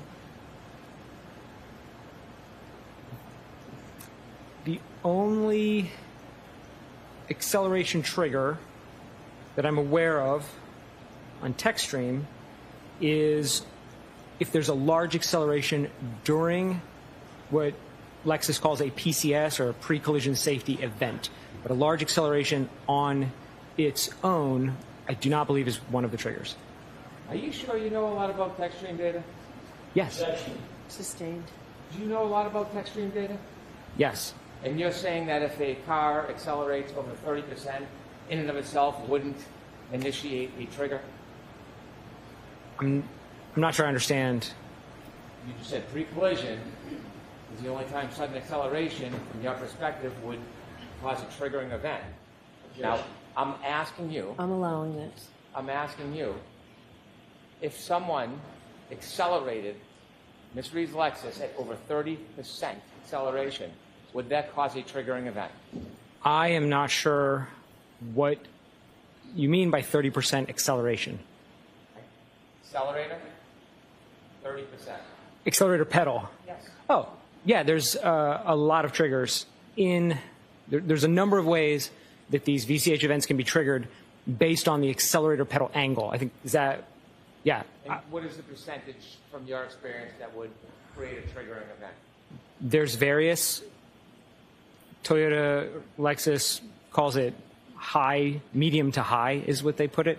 Do you have a number? Do you know the actual data on what percent of pressing the accelerator on the same Lexus as Ms. Reed's would create a triggering event? Do you know? Off the top of my head, I don't know the exact percentage down to this percentage point, no.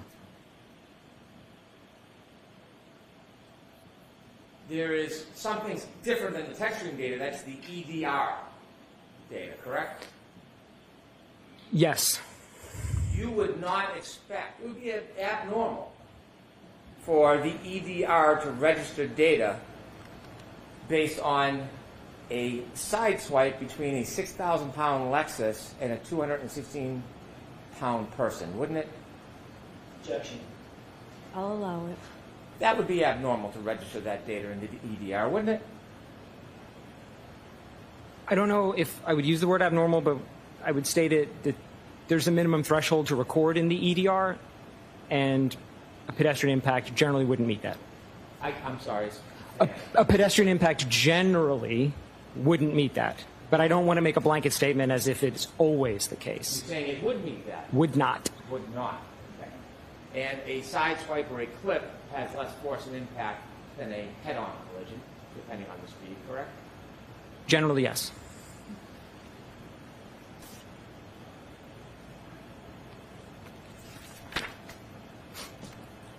When you are discussing the triggering event, that is the moment that something registers to the car to capture data in the text stream, correct? Correct. So if I was to suggest 30% of depressing the accelerator pedal would cause a triggering event, would the triggering event be when it reaches 30%? Yes. The event data captures potentially part of an event, doesn't it? I think we're into semantics a little bit, and I think it depends on what you mean by event. Exactly. Because previously we'd been talking about an event as the data, but event can mean a lot of other things. If an event's only 3 seconds long and 10 seconds of data is captured, then the data will capture more than the event, correct? Correct. If the event is longer, 15 seconds, 20, 25 seconds, and the data is only captured for 10, the text stream data only captures part of the event. Correct. Fair to say? Very fair. So when you're looking at the data, it doesn't tell you about the entire event, correct? The data only tells us about the window of time the data captures. There's no way to know beyond that from the data. All of your equations and pluses and minuses and graphs you're talking about deal with the 10-second text stream data that was captured, correct?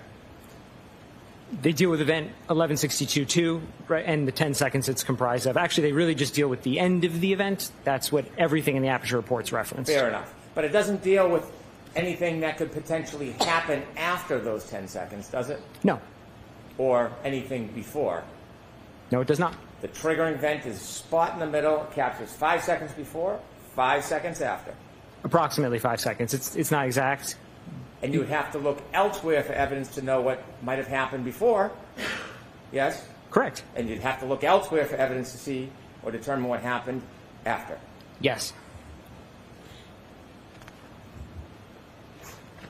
Do you know at the end of this triggering event, that 10-second window of data, do you know what happened with the defendant's Lexus after that 10-second of data? No, You have no idea, right? I don't. Okay. I want to just ask you some questions about your background and then leading into this case, if I could.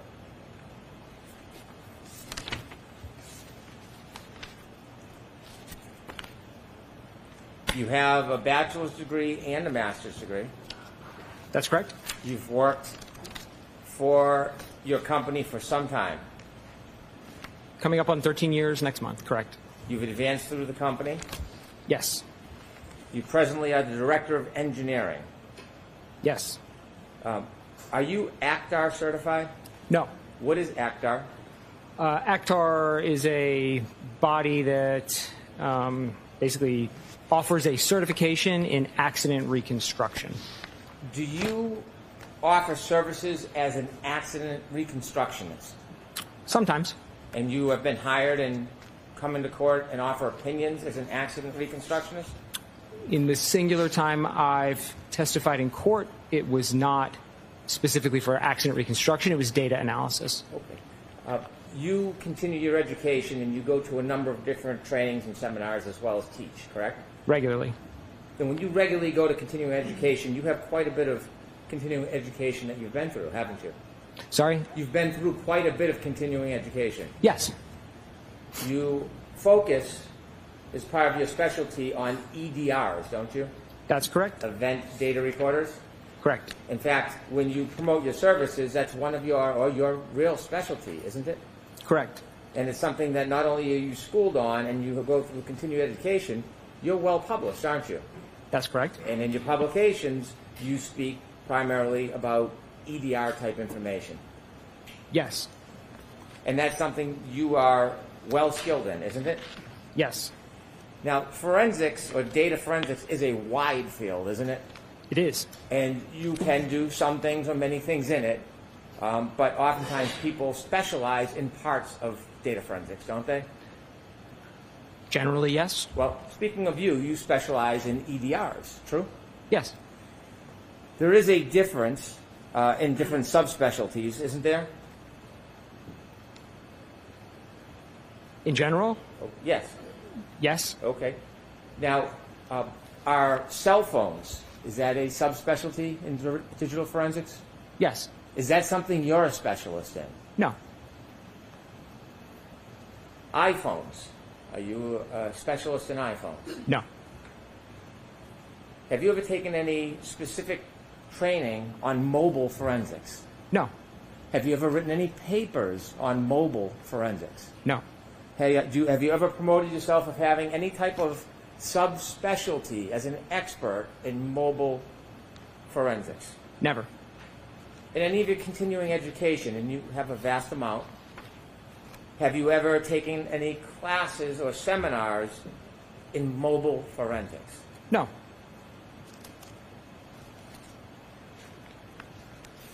Have you ever taken any class or study about variances between infotainment systems and mobile forensics? Classes? No. Have you ever attended any seminars on variances relative to mobile forensics? No. Have you ever testified about variances in mobile forensics before you testified in this court today? No. Have you ever published anything to do with variances in mobile forensics? No. In this case, you had an opportunity to review a number of reports from Dr. Judd Welcher, yes? Yes. And Mr. Shannon Burgess? Correct. In reviewing those reports, you've offered your opinions and analysis. Did you ever engage in actually any efforts or study in this case to obtain data? Could you maybe clarify what specifically you're asking? Yes. Did you ever yourself, not watch someone else do it, did you ever download or obtain data in this case? No. Did you ever test Miss Reed's car? No. Did you ever get an exemplar vehicle to run any tests? I did not. Did you ever do any actual testing in this case? No. And so your role is to look at other people's work and offer opinions and criticisms, basically. And provide some clarity to the work, but generally, yes. Clarity for who? Who asked you to provide clarity? My clients in this case. You what? Mr. Jackson, Right, okay. my client. Did you ever speak to me? No.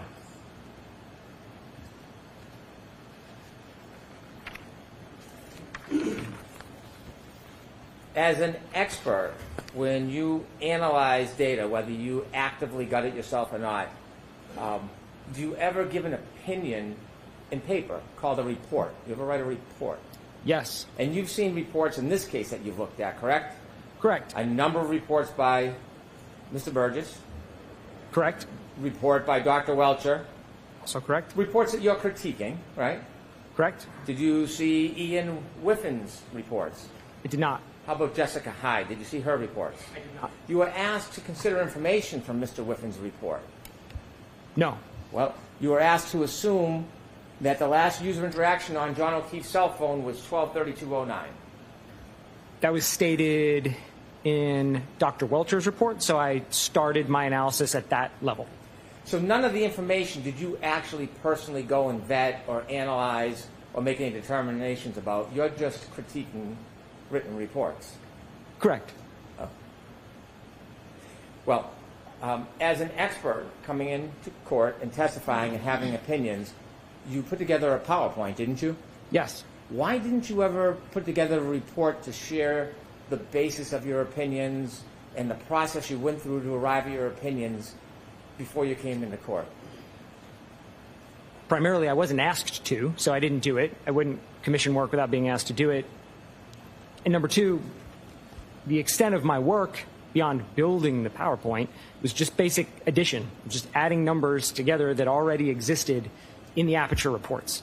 So there wasn't a tremendous amount of complexity to what I engaged in. What about your work product and your calculations? Did you do all this in your head, or did you type it out and go through a computer program? How did you do it? I used a calculator for most of it, and the tables in my PowerPoint were generated in Excel, which has some calculation capabilities. Were you ever asked not to write a report? No. You had provided an initial PowerPoint, Yes. and then you received information from Mr. Burgess, Yes. and then you added new slides to your PowerPoint. That's correct. Mr. Burgess's report was May 8th. Yes. You provided your PowerPoint on May 25th. Correct. Did it take you that long for the calculations between when you got the report and May 25th to put together the new presentation? No, it didn't. Why did you wait until May 25th to provide the new information? That's when I was asked to do it. What do you mean by that? I just want to see what the date is today. Today's the 30th. When you finished your PowerPoint on May 25th, did you send it to the defense on May 25th? Yes, I did. So they had a copy of your PowerPoint on May 25th? Don't be shy. No, I'm pretty sure it was the 25th. So it's sustained.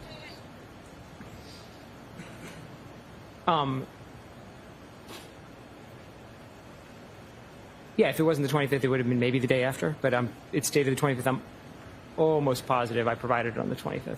There's Yeah. no reason for you to hold on to it for a couple extra days. No, I think it was the 25th. Do you know when it was provided to the Commonwealth, that report? No, I don't. In the 25th, the report that you provided to the defense on the 25th, it had new information, didn't it? It had the information from Mr. Burgess's supplemental report. That was the additions. Why did you wait until the 25th to put it together? That's when I was asked to do it. Who asked you? My clients, Mr. Jackson, He said, please have this on the 25th. we had a phone call on the 25th and discussed Mr. Burgess's supplemental report. During that phone call, he asked me to update the presentation, and I did so, and then provided it. How did the date of the 25th come about? Why the 25th was the date you provided? That's when he requested it. I think it was a Sunday, actually. Okay.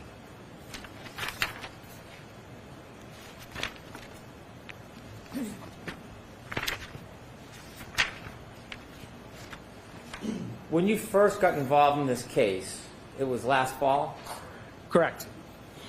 and at that time, you received some information that Mr. Burgess wanted to look at the text stream data or the different modules on what you later learned was the defendant's Lexus, correct? Correct.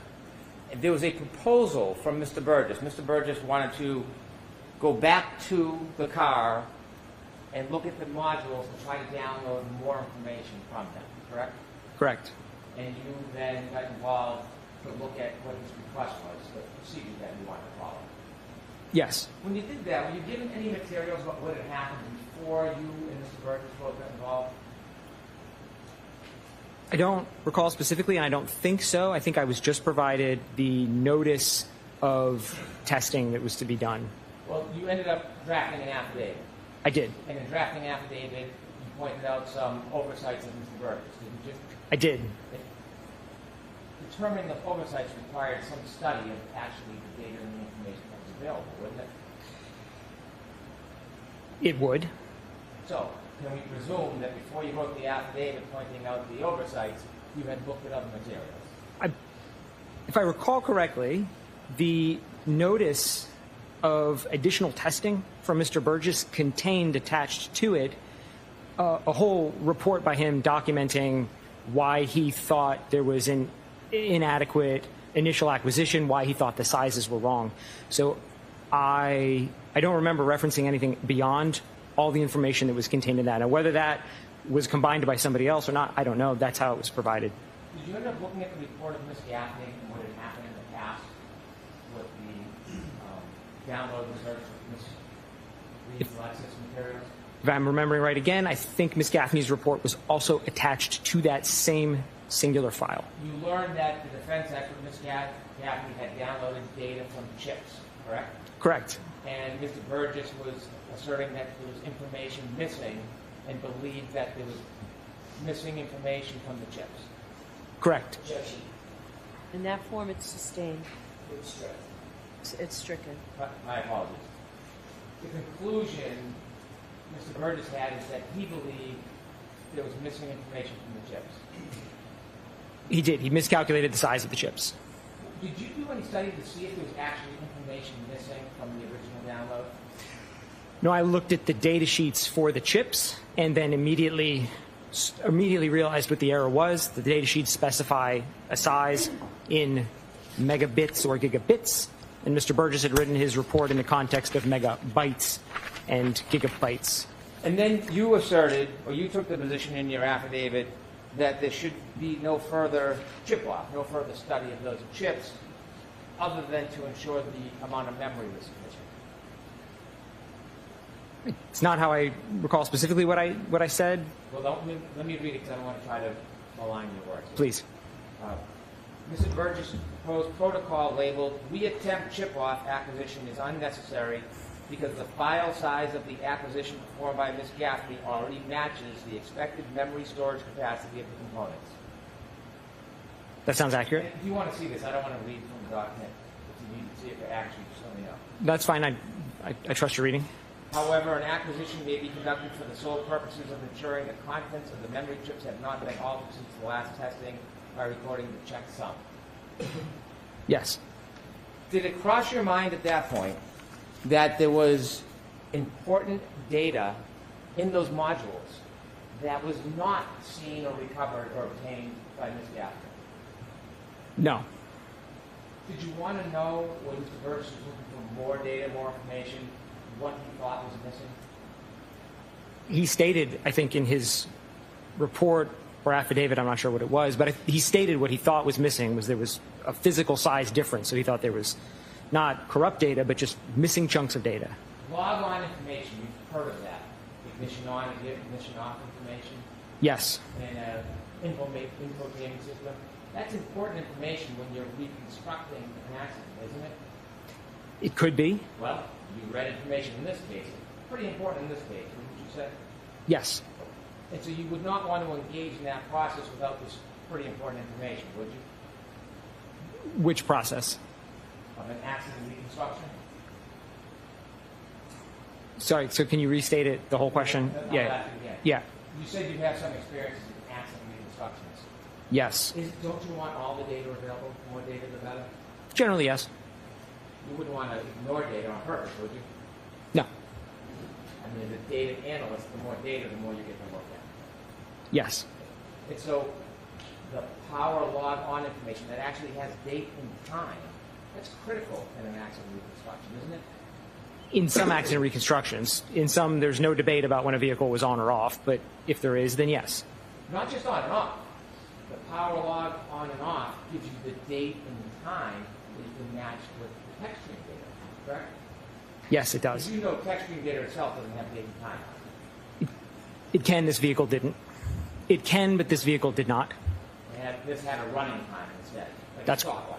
correct. So this data that was not found during the initial process, that was critical data at the time. I don't think prior to the process anyone knew that this particular Lexus infotainment system stored those key on and key off times. Right. The only person that found this out was Shannon Burgess.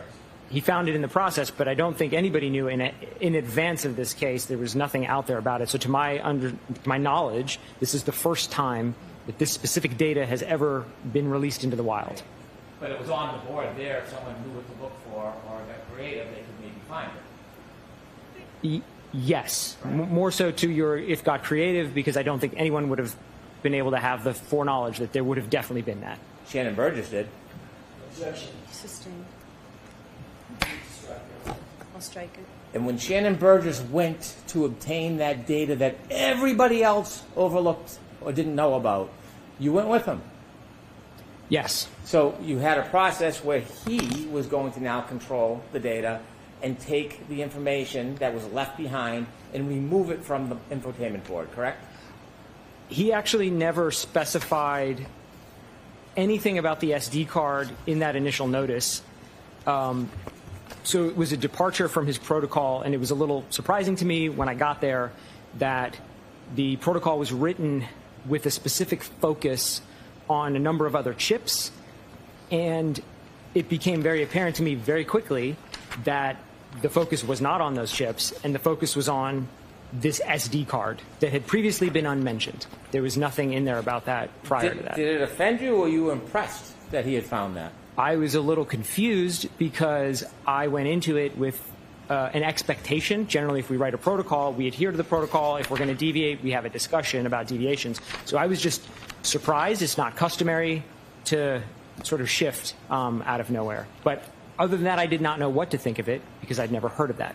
Did you give any input? Did you have any knowledge about the SD card and how it worked? No.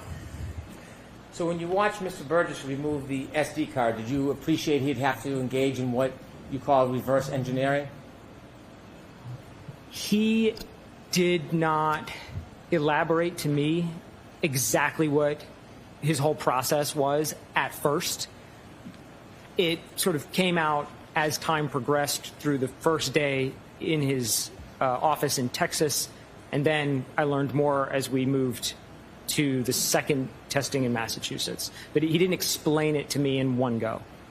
Did you, at that point, understand or appreciate the relevance of the SD card relative to the infotainment system and what it could do as far as the amount of information that could then be available? He never spoke throughout the 3 days at all about what kind of data he expected from the card or would be on the card or could be. He made no mention of the data. Not what he said to you, but given your expertise, did it ever dawn on you the significance or importance of this SD card that was sitting in plain sight? Objection. Sustained. You can ask it to.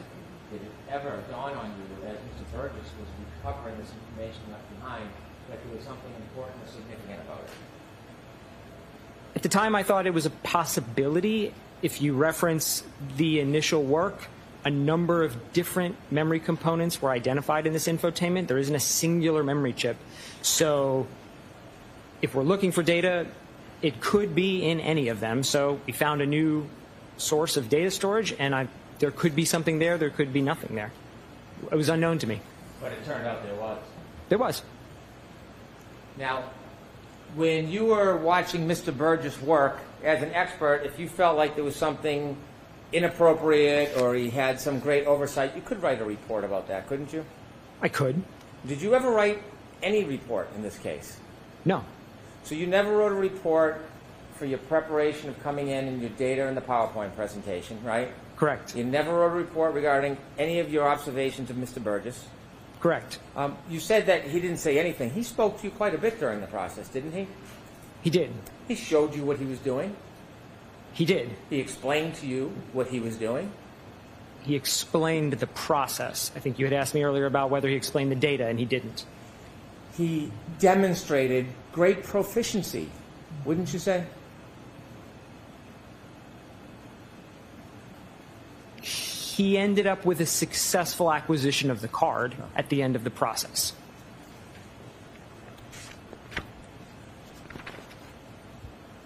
When you are considering all your equations, did you consider the timing information taken from the SD card that Mr. Burgess found regarding power on and power off of that car? Yes, to the extent that he considered it in his own report. Again, I'm referencing his report. But how about you? You're coming in here giving an opinion saying what's better or best practice or right. How about you? Did you consider, you personally, the one who's giving the opinions, did you consider the significance of the power on, power off data as it relates to all these times? Yes. Yes? Are you sure? Yeah. Okay. I mean, I considered it. If that's the question is, did I consider it? I considered it. Did you do any study yourself? No.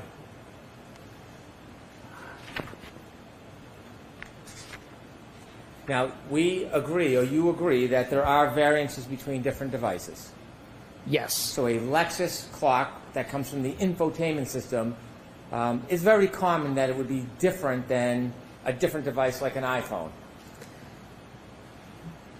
Specifically this Lexus, I don't know if we can make the statement that it's common or not, because, again, this is the only time that I know of that this specific data has been analyzed. So I don't know the answer to that question. Did you say on direct examination that variances between devices are common? Variance between devices are common. In a variance of 45 seconds, that wouldn't be remarkable on No. different devices. It's common in the industry. Correct. And in your business, that's an accepted amount. I'm not sure what you mean by accepted. The amounts are what they are, and we have to correct for them. I've done analyses of clocks that are anywhere from completely correct, 1 second off. I've done analyses of clocks that are 25 years apart. So it's a wide range of possibilities. I understand your point. Yeah. If you see, as an analyst, a 45-second variance or 30-second variance, that wouldn't shock you, would it? No amount of variance would shock me, is the answer. I want to ask you questions and go through your PowerPoint. And I want to ask you your specific opinions and how you arrived at certain claims that you've made. Sure. Okay? If we could put up Mr. DeSorga's new PowerPoint, 52525.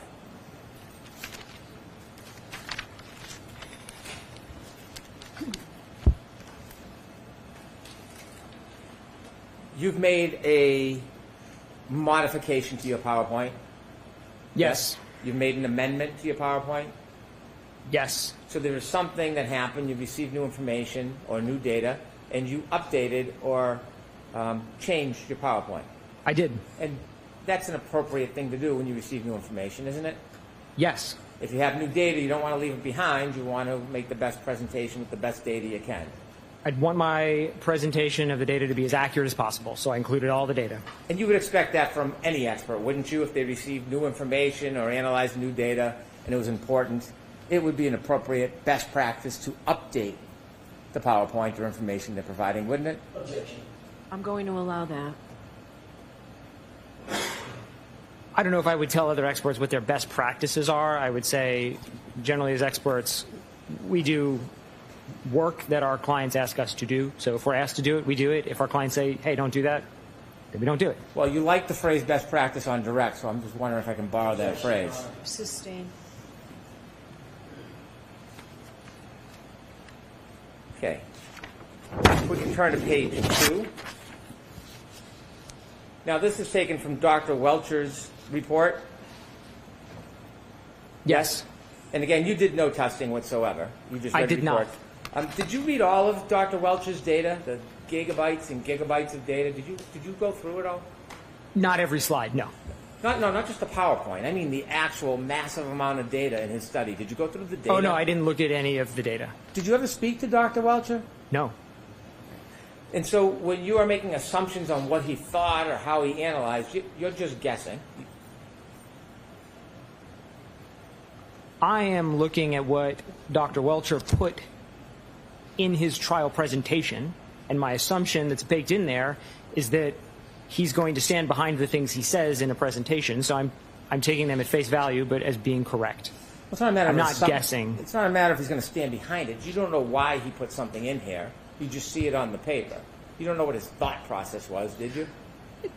To an extent, yes, because I understand how the exemplar testing by Aperture laid the foundation to align the key-on events in the infotainment to the Lexus VCH events. When Dr. Welcher made his PowerPoint, do you know whether or not he was relying on 154 on Mr. O'Keefe's phone, stamp 154, as the end of the event as opposed to the beginning of the three-point turn, 1162-1? Based on the math he uses, that's the implication. He puts a number on the screen that the only way you could reach that number is by making that assumption. So when I looked at the math, yes, that assumption seems baked into the math he did. So this seems like it's baked in that he was assuming 154 on John O'Keefe's phone was the end of the three-point turn. Not on this slide, on a later slide, but yes. Okay. And you said that variances, 30 seconds, 45 seconds, they're very common when you're comparing two different devices, right? Yes. Okay.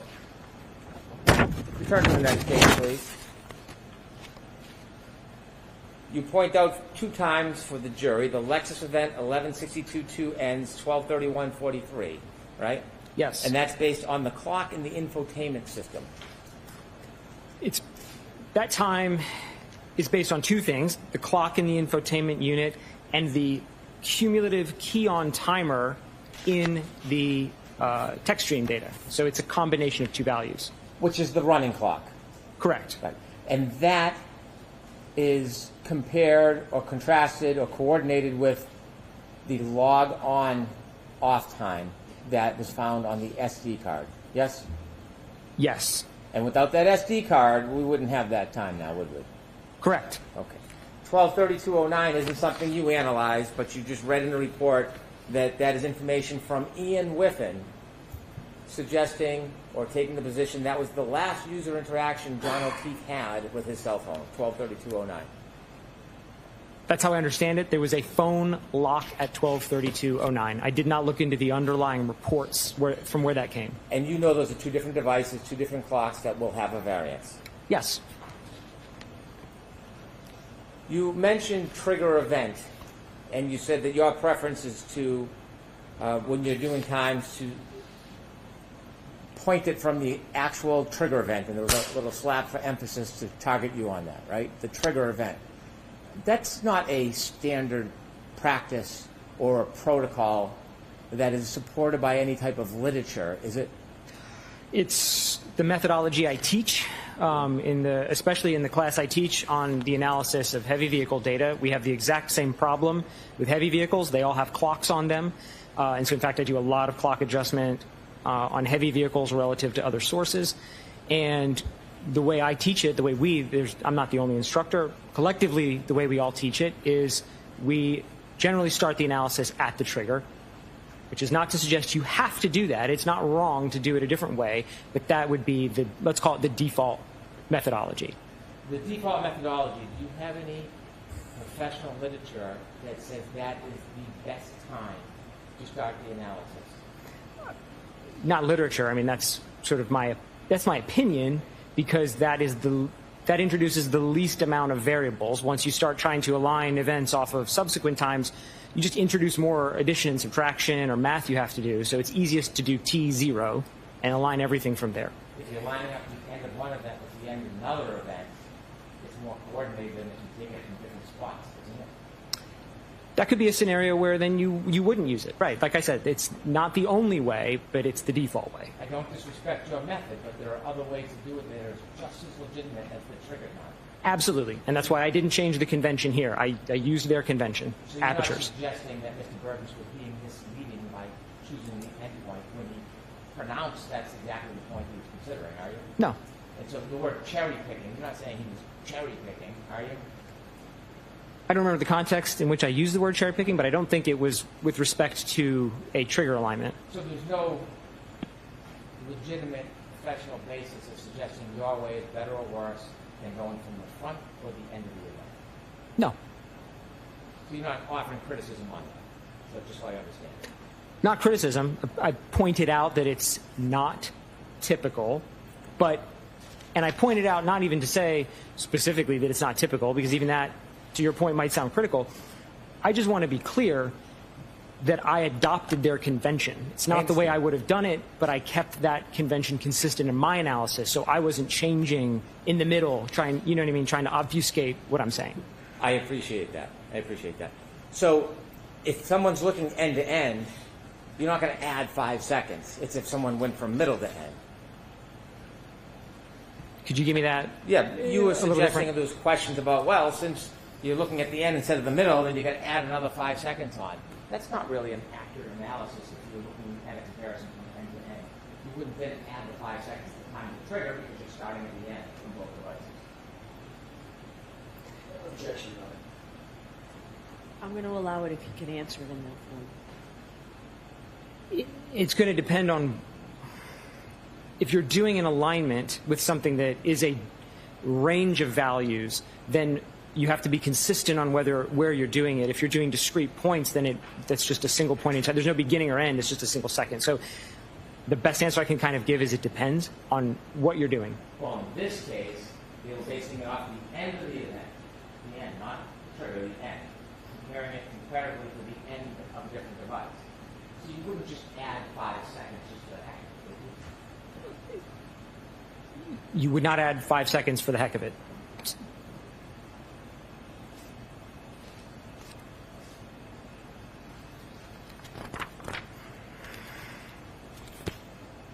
You see 12:32:09 minus 12:31:43, the middle line, equals 26 seconds.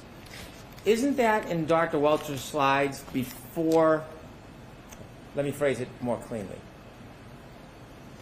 before Shannon Burgess analyzed the data more closely on May 8th, in his May 8th report? Isn't this the exact difference in time that Dr. Welcher cites in his PowerPoint, 26 seconds? I'll sustain it in that form. Did you see, when you reviewed reports, that Dr. Welcher uses this exact number, plus 26 seconds in his report?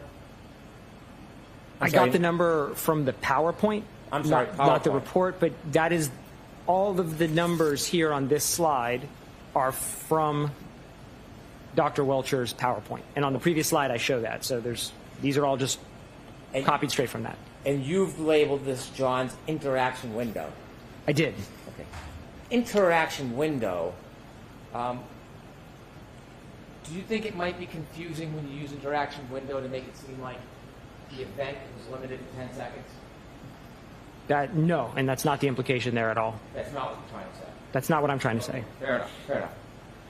If I can clarify what I mean by interaction window is that there's Please do. a range of times that we end up with when we start running these adjustments. So we never land on a singular point of alignment. We end up, like I showed at the end, with 30 points. That's the window that I'm talking about. That's the window that I mean. So if we could put up page 33 from Dr. Welcher's PowerPoint, just to illustrate the point you're trying to help us with.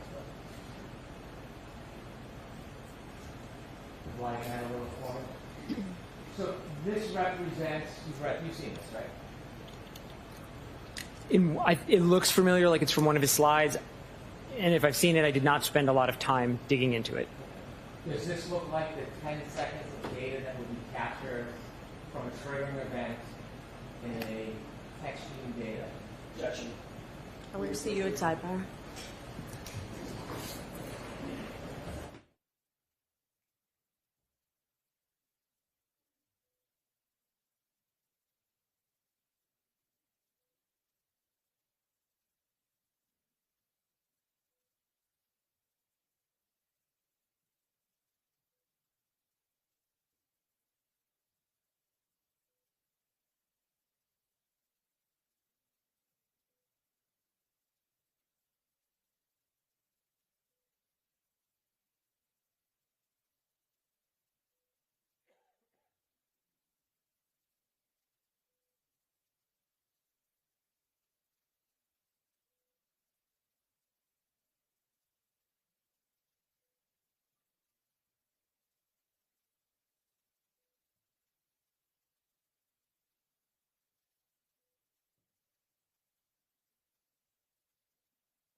So jurors, we're going to release you for the luncheon break. I took so long here to make sure that we could give you a nice full hour luncheon break. So we'll see you back here in an hour.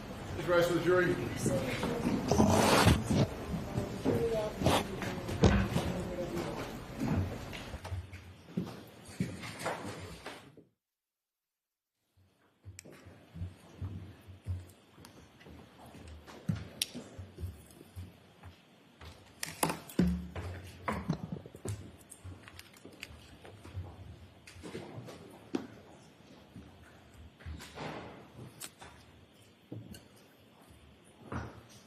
Sir, follow me, please.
seated, court is in session.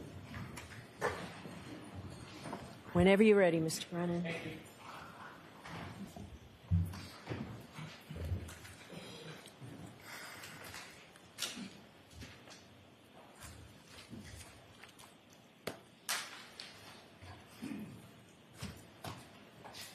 Ms. Gilman, if we could turn to page 6 of Mr. DeSorga's amended PowerPoint presentation.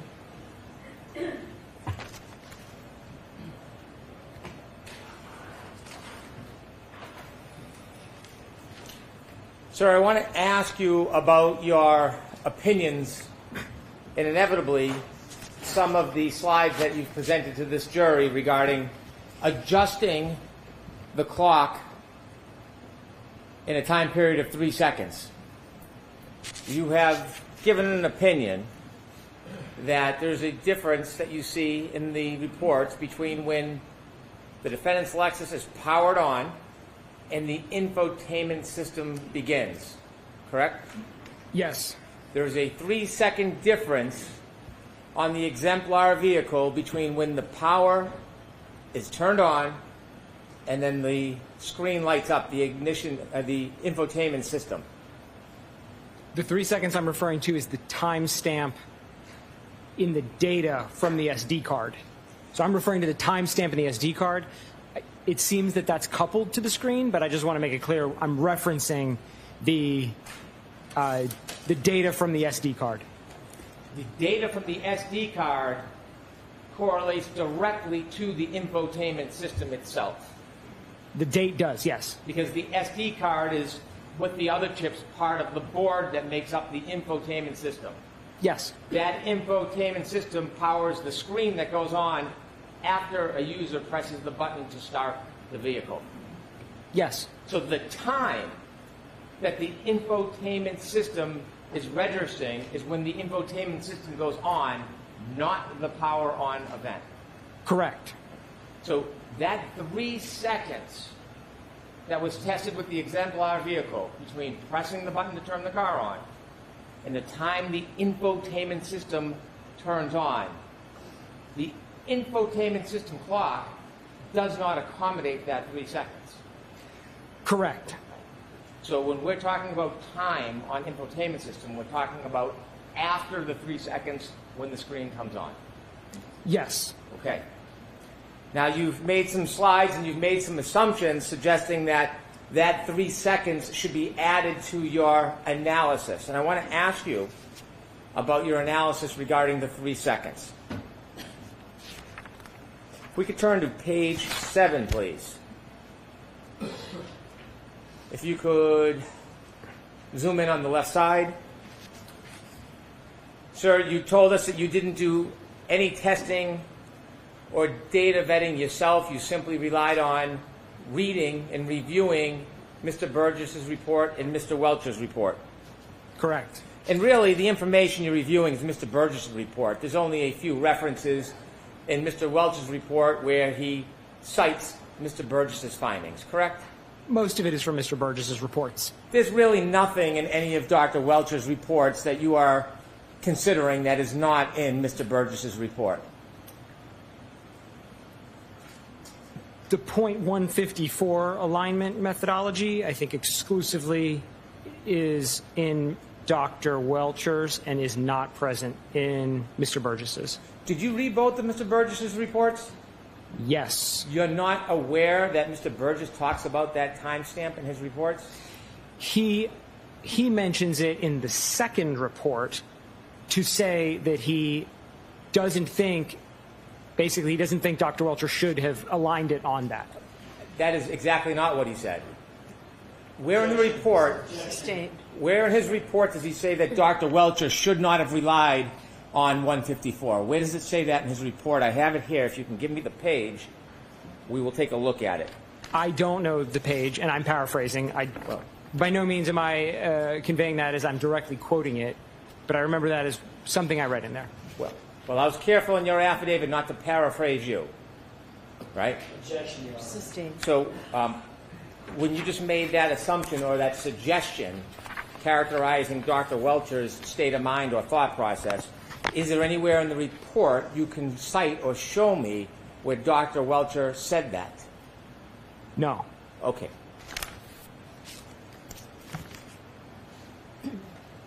When you read Mr. Burgess' report and you learned that he and others obtained an exemplar vehicle and did this testing, you have no other independent information to suggest that the power on, power off event and 3-second delay is inaccurate, do you? I just want to make sure I heard you. Did you say accurate or inaccurate? Inaccurate. I'm sorry, the fan's on. I'm trying to I know shout. that's the only reason I couldn't hear that. So can you state it one more time? I'll rephrase it. When you reviewed Mr. Burgess's report and reviewed the information about his exemplar testing regarding the 3-second difference between turning on the car and the infotainment system going on, you have no other information that you looked at or studied that changes that analysis, do you? No. Now, when you are suggesting, could we shrink that and zoom on the right side, please? When you are suggesting that 3 seconds should be added to the time because of that 3-second gap, do you think maybe you made a mistake in considering it that way? No. Okay. The time that you're adding 3 seconds to is the infotainment time, the infotainment clock, correct? Yes. The infotainment clock begins when the infotainment system goes on. We just spoke about that, correct? Right? Which is 3 seconds after the power on event. Correct. So you're essentially double dipping. You're adding 3 seconds that has already been separated because it isn't reflected on the infotainment system. Isn't that true? That's incorrect. You believe that 3 seconds between the power on and the infotainment system going on should be accommodated extra on top of it. It's not that it's extra. It's because when we're talking about times here, we're pulling a time from the infotainment and we're marrying that with a key-on timer from the vehicle control history. Those are separate systems. So if the vehicle control history had its own time, then what you're saying would be correct. We wouldn't account for any delays because then it's already baked into those numbers. But this is a very unique analysis. This is not something I've ever even seen, this type of analysis here where we're comparing a timestamp from an infotainment SD card to a VCH total time. And so the only way to reconcile those two is we have to align them. And the 3 seconds is the alignment between those because the VCH key-on timer is going to start as soon as the vehicle is turned on. And that's the 3 seconds. You've never seen this before. I've never seen the approach taken here in this analysis by Aperture. That's what I meant by this. I'll clarify. I have not seen a timestamp from a key-on event in a Lexus infotainment used in addition to the key-on timer from that same Lexus. You know Mr. Burgess actually looked at the data, not just the timestamp. He looked at the data. You understand that, don't you? Sure. You did not, did you? Which data? The data for the timestamp on the text stream data. There is no timestamp on the text stream data, is my point. It's a derived value from the key-on time, and then added to that is the elapsed time from the text stream. So they're separate. Did you look at the data to make that determination that you're claiming right now? Did you actually look at the data? Yes. Yeah. You looked at the raw data? I looked at, yes, the raw text stream data. The raw text stream data from infotainment, did you look at it? I just don't want to mince it.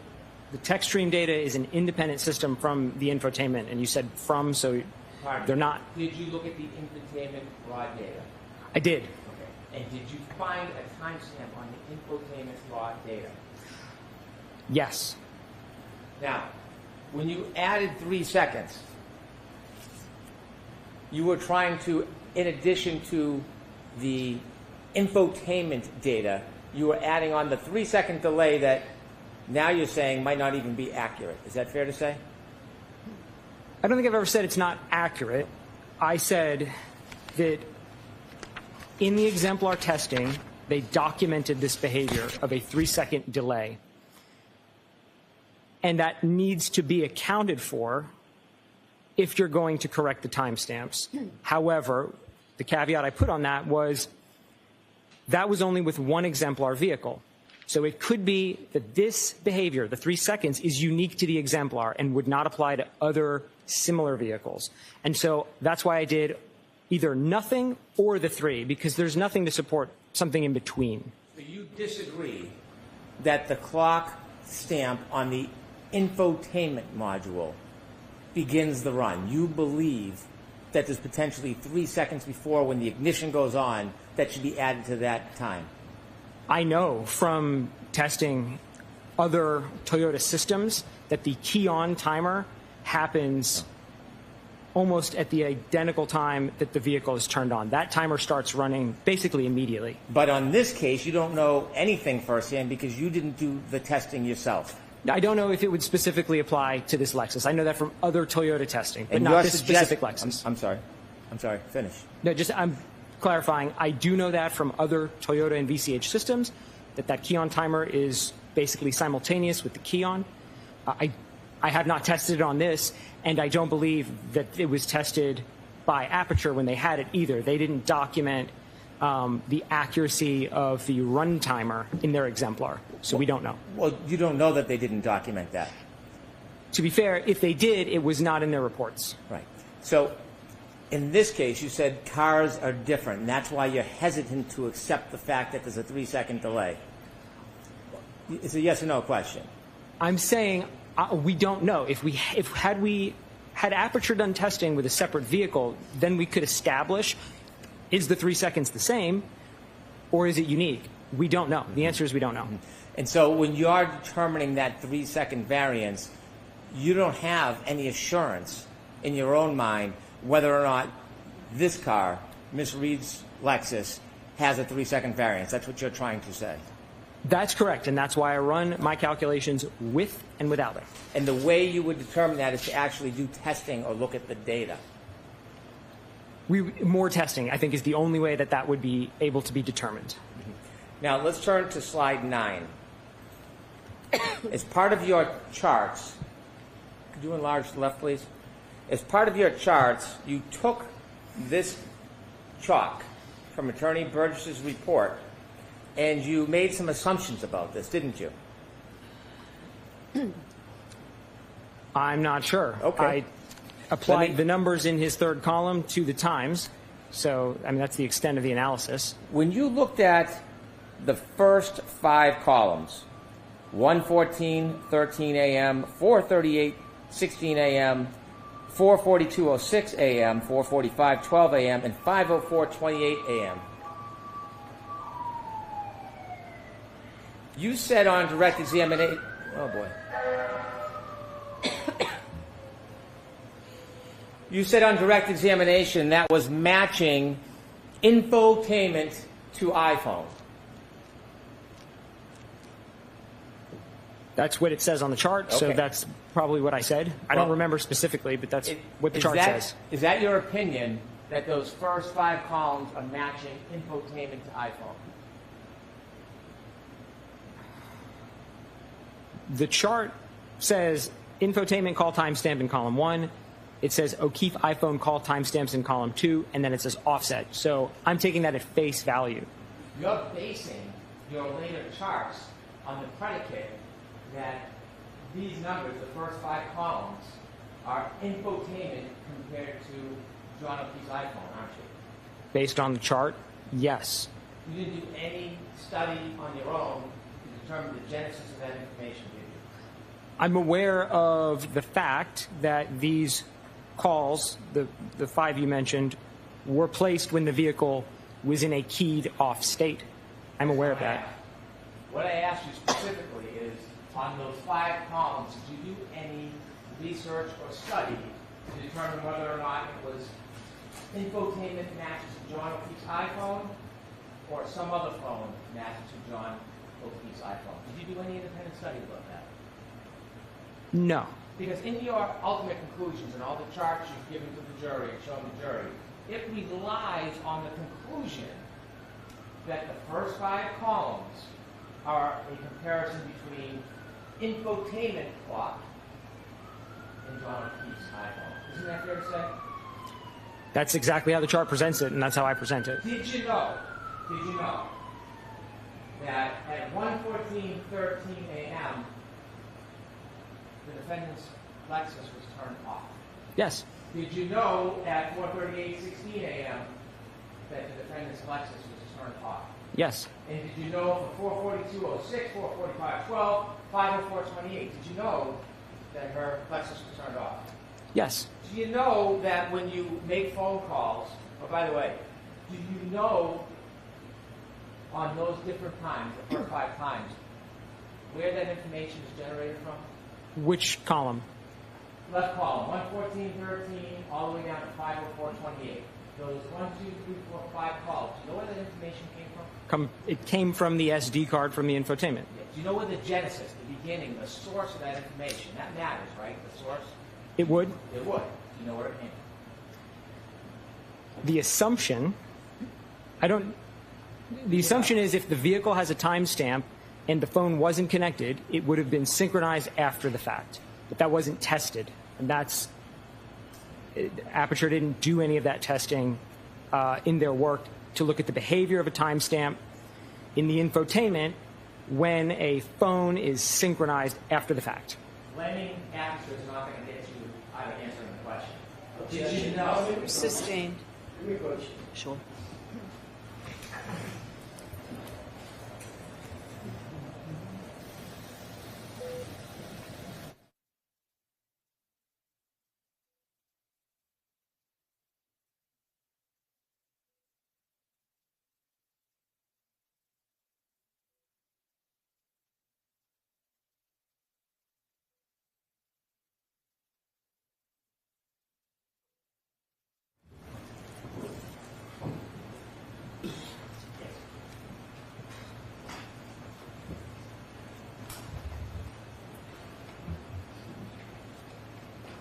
Do you know the genesis, the source of those 4 numbers?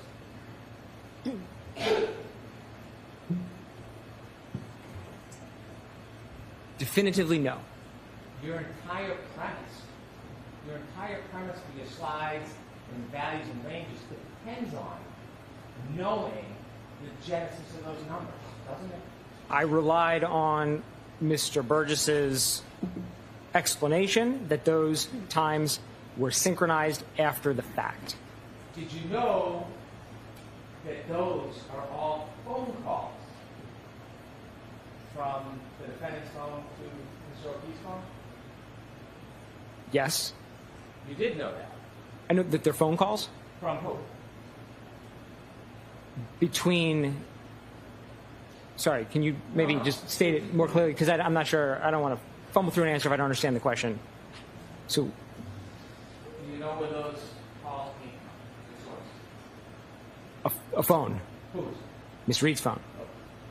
Now, I know you're not an expert on mobile devices, but did you know when it's not a contemporaneous synchronization, when you plug your phone in, it's going to register on the infotainment system, but come from the phone? Objection.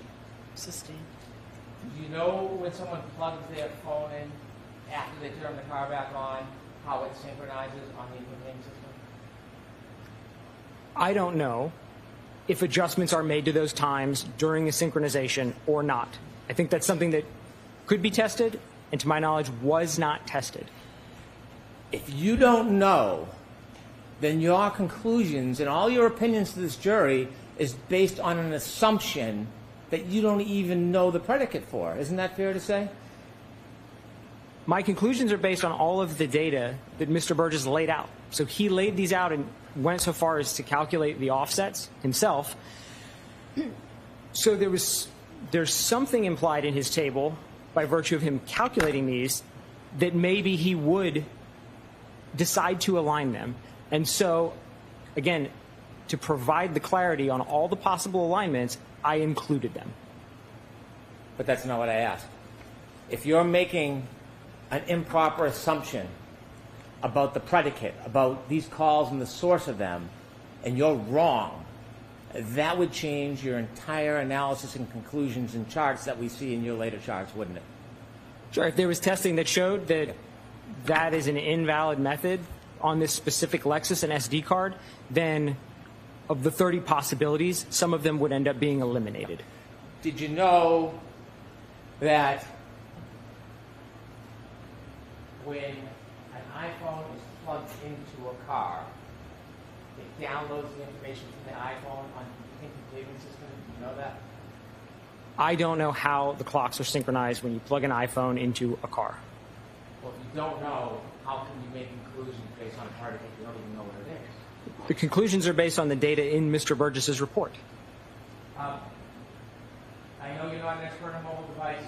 Objection. But So I'm going to strike that. Go ahead and ask your question. I apologize. If you have two different devices, a Lexus clock, an infotainment system, and an iPhone, you would agree that it's not unexpected to be variances, correct? Correct. When you're comparing two iPhones, do you have an opinion? Do you agree that you'd expect the variance to be very small, iPhone to iPhone? I don't know. Have you ever studied that before?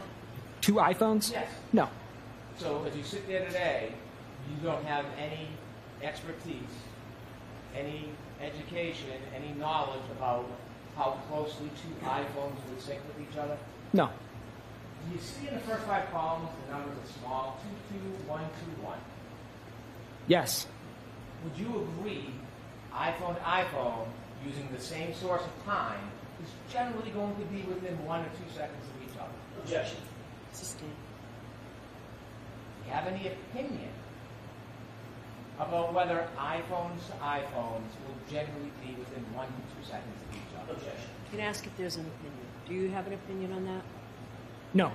Next question. If the first 5 calls are iPhone to iPhone rather than infotainment to iPhone, you agree all of your assumptions and conclusions are inaccurate.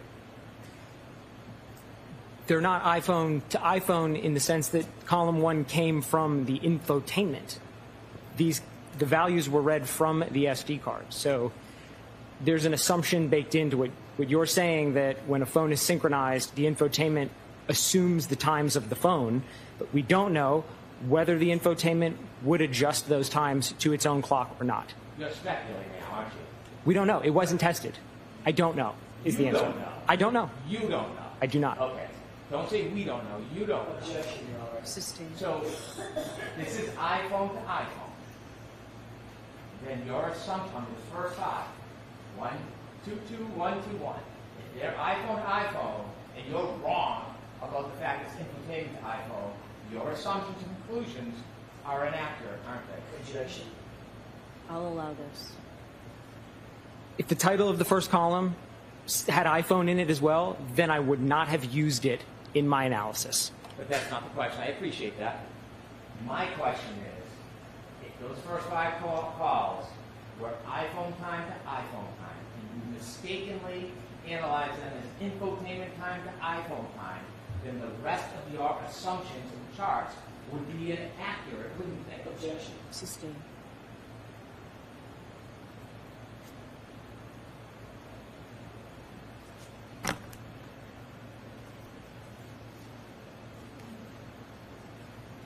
At 5:21:36, do you know whether or not the defendant's Lexus was on? I don't recall if that one was an on or an off point. I don't want to guess. I don't recall. And so if you don't know if that was on or off, were you able to do an analysis whether this was phone to phone or infotainment to phone? No. 5:30:31, do you know if the defendant's car was on? That one I know the vehicle was on. That's one timestamp on the infotainment system, 5:30:31, correct? Correct. And then in the O'Keefe iPhone call timestamps, there are 2 different numbers, 5:30:15, 5:30:52. Yes? Yes. Right. And do you appreciate that that is 2 separate calls, or do you think it's something different?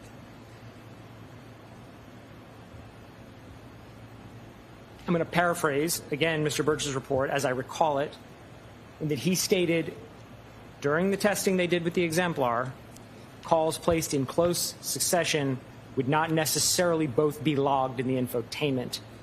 So as I understand this chart, what he's trying to say here is there were 2 calls placed, there were 2 call logs in Mr. O'Keefe's phone, but only 1 timestamp in the infotainment, and he couldn't determine which it corresponded to because of that observed behavior from testing. I'm asking if you know. I don't. Did you ever look at phone records for the defendant or for Mr. O'Keefe to make a determination whether these are 2 separate calls or not? Did you ever do that? No. If these are 2 separate calls, can you explain to us why there is 1 timestamp? Again, as I stated, that was behavior that was observed. The exact behavior was observed during the exemplar testing by Aperture. I don't know why that happens. Why does the infotainment not log every call? I don't. But I know that it was documented that that is a feature of this system. This information was not taken from the exemplar vehicle, was it? This table, no. No. This information was taken from the infotainment system of the defendant's car. Isn't that true? Yes. And the phone calls were taken from Mr. O'Keefe's iPhone. Isn't that true? Yes. And so, do you know why there would be 2 phone calls and only 1 timestamp? Beyond the testing, the exemplar testing that showed an exemplar vehicle did that, no, I don't know why it happens. Do you know that the infotainment system doesn't always capture all of the phone calls and the phone data in the download? Did you know that? Yes. Well, if you know that, can you conclude that even though there's 2 calls and only 1 timestamp, that's because how the infotainment system works? I think that's the most logical assumption, that that's how it works. So when you look at 530.15, bottom middle, and 530.52, it is impossible to tell which one relates to the 530.31 infotainment on the left. Compare. It's impossible, right? Yes. So there's 2 possibilities. Yes. One is that you have a difference, a disparity of 16 seconds. Yes. And the other one, going the opposite way, is a disparity of 21 seconds.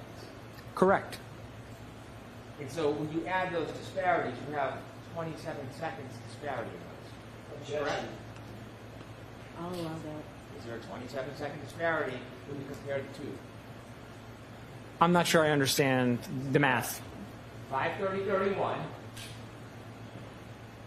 is 16 seconds different than 530.15 on Mr. O'Keefe's phone. Yes? Yes. 530.31 is 21 seconds different than the 530.52 phone call. Yes? Yes. And the difference is cut each way. One's minus, one's plus.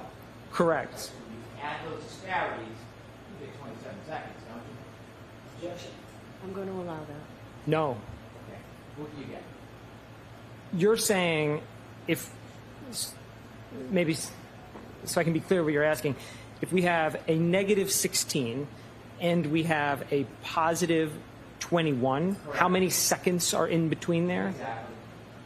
37? And so you can see, did you know that the defense car was turned on at 5:07 a.m.? Does that ring a bell? I don't have any of those key-ons committed to memory. So you can see between 5:21 and 5:30, the offset is different between them, which shows that variances change. They move. That seems reasonable, yes. But when I said it seems reasonable, do you have the experience and the knowledge to agree with me that variances move? Yes, they do. Okay.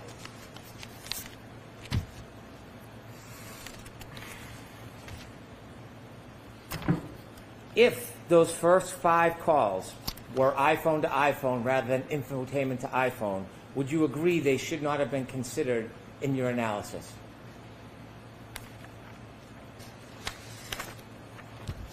Yes, with the caveat that because this is a novel analysis with this SD card and this infotainment, that it was demonstrated that that's the behavior. My opinions on things like that are based on testing and research and literature. And so when we have a brand new system with new data, we want to see some testing to prove it works the way we think it works. But under the assumption, then yes. You would agree? Yes. If we turn to 10, please.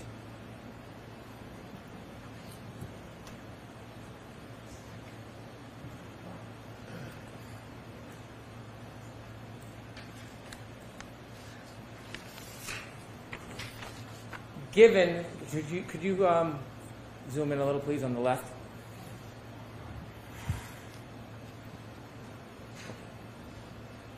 Given that these data points come at 5 in the morning, or 1, 4, 4, 4, 5, 5, and 5:30,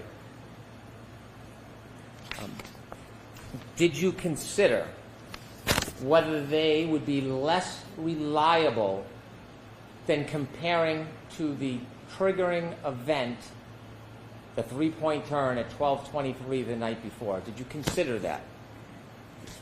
Yes. When you said you reviewed and you're critiquing reports, did you read Mr. Burgess's report on May 8, 2025?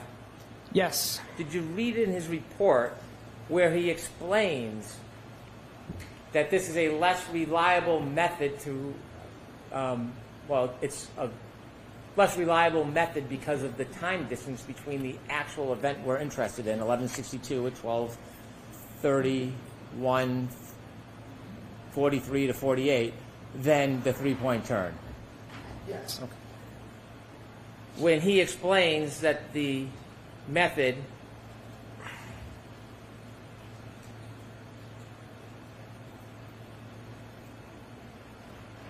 of using 5:21 and 5:30 on January 29, 2022, he explains about how the information is stored in the infotainment system when it's powered back on, doesn't he? I'm not sure. Well, do you remember when you were reviewing his report that he explains the available call log correlation is restricted to a time frame between 5:21 and 5:30 a.m. on January 29, 2022, when the vehicle was powered on. All other calls stored in the infotainment module occurred while the vehicle was powered off, indicating those entries were synced from Miss Reed's iPhone upon reconnecting to the system on the morning of January 29th. You considered that when you decided or formulated your critique, didn't you? Yes.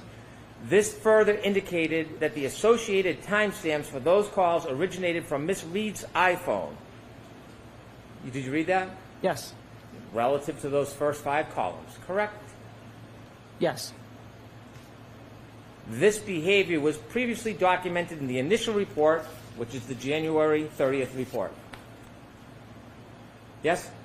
Yes. You shrugged. I mean, I don't want you just to agree with me. Do you remember it was in the January 30th report? I don't remember how he phrased it specifically, but I think there was somewhere around there where he noted that some calls were placed while the vehicle was off. I think that's basically what it said in the first one. I don't remember specifically. Okay. Do you agree generally, or can I give you the report? You can look and remind yourself. I want to get your best memory on this. Sure. What would you like me to do? If you'd like me to look at it, I'll look at it. Sure. Do you have a copy, or would you like me to bring it to you? Do you have the reports with you, sir? No. Okay. Do you have an extra copy for him, Mr. Brennan? Mine is marked. If you want me to show the mark. Let me see if I can get a clean copy for the witness.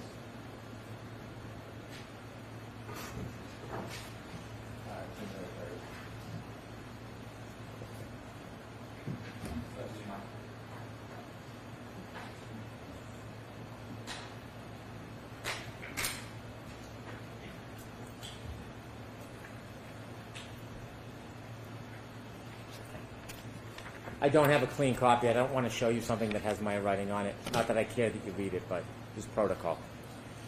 Okay. In discussing why this is not an effective way of matching the time, did you consider in his May 8, 2025 report, when he's talking about this method, when he says, as a result, this method yields a single reference point for potential alignment? Yes. And Call when logs talk- are discrete points. I'm sorry? The call logs are discrete points for alignment. Is that? As a result, this method yields a single reference point, is referring to the 53031. I don't know. It sounds like it, but I don't know. From the 5:21 a.m. to the 5:30 a.m. window, a clock speed of approximately -8 and -16 plus 21 seconds were observed between the Lexus clock and Mr. O'Keefe's iPhone clock. Did you consider that? Yes. This offset is measured approximately 5 hours after the time of the collision and cannot be assumed to apply to other time frames stated in the initial report. Objection. I'm going to allow it unless, do you have, I'll see counsel at sidebar.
Sir, going back to my question, so you read Mr. Burgess' report, the same report that you're critiquing, and you were aware of this information, weren't you? Yes. And so you were aware that Mr. Burgess, in his May 8th report, was identifying that the section in green was the only contemporaneous information for analysis. Did you know that? Is that how he states it specifically? I can read it again. I just read it to you.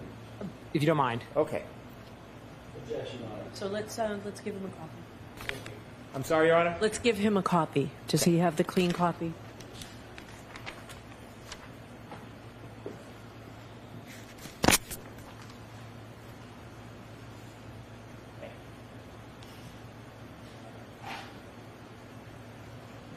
You.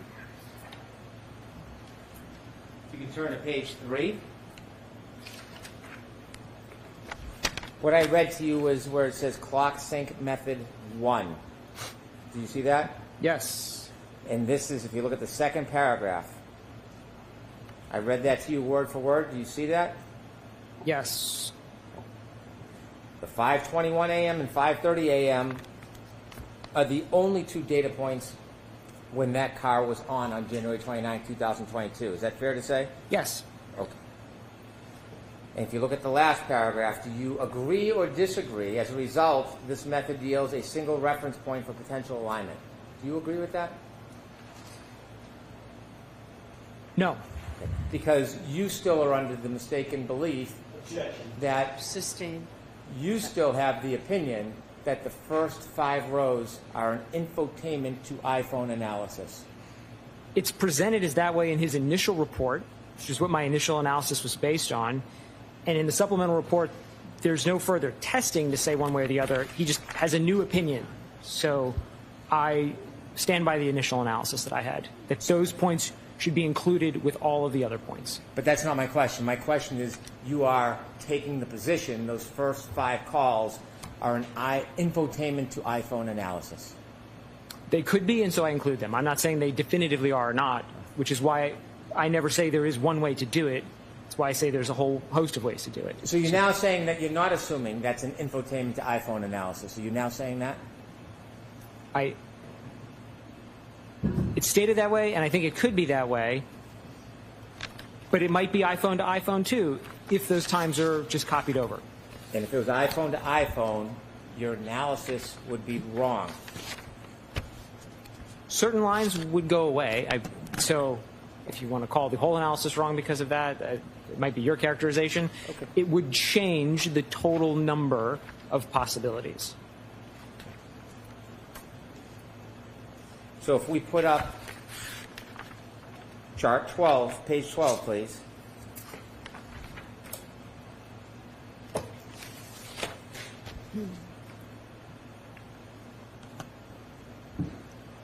If you were wrong about the infotainment to iPhone analysis and those first 5 should not be considered, which part of your chart would now be wrong?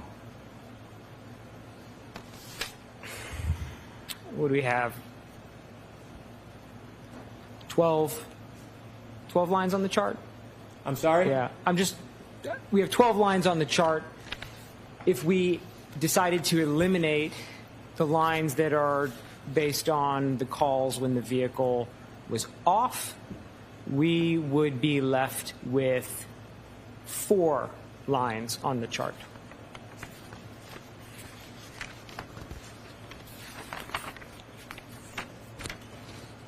And if we turn to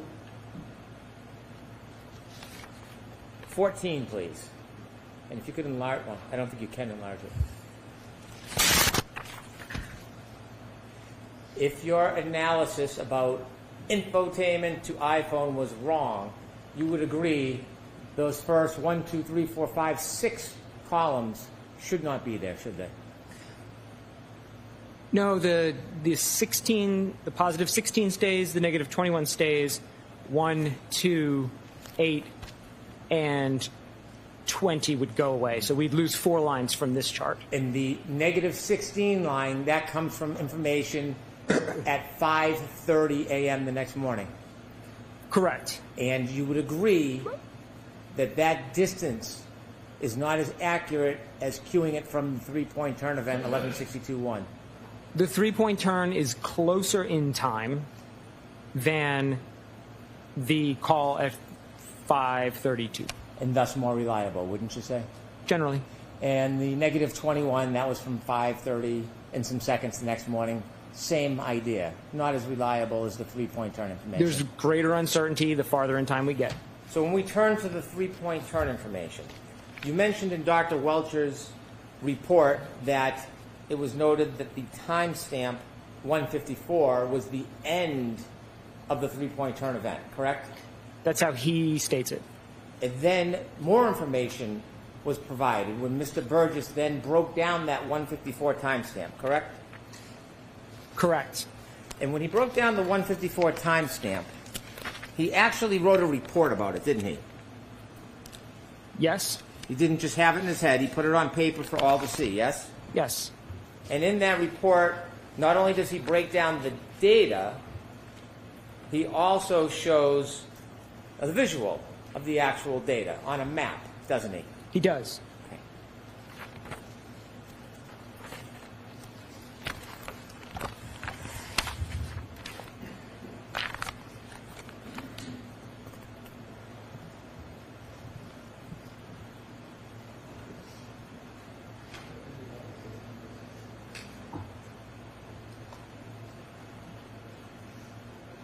Yes.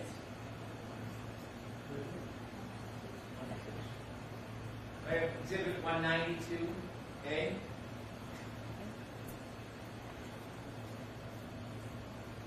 Okay. Let's start with 192B, please. If you could open that up so we could see it a little better. when you look at the data he actually broke down, do you agree that instead of at the end of the three-point turn event as timestamp 154, that actually is at the beginning of the three-point turn? Do you agree with that? I don't know if the points are numbered on here, so I can't tell which point he's referencing as 154. Do you see the green circle? Yes. Do you see the black line? Yes. Does that orient you to the direction the car was traveling? That appears to be what he's trying to convey with this chart. And then the yellow is facing a different direction, towards Fairview, correct? It is. And do you see the green square rectangle? Yes. You think that correlates to the green circle?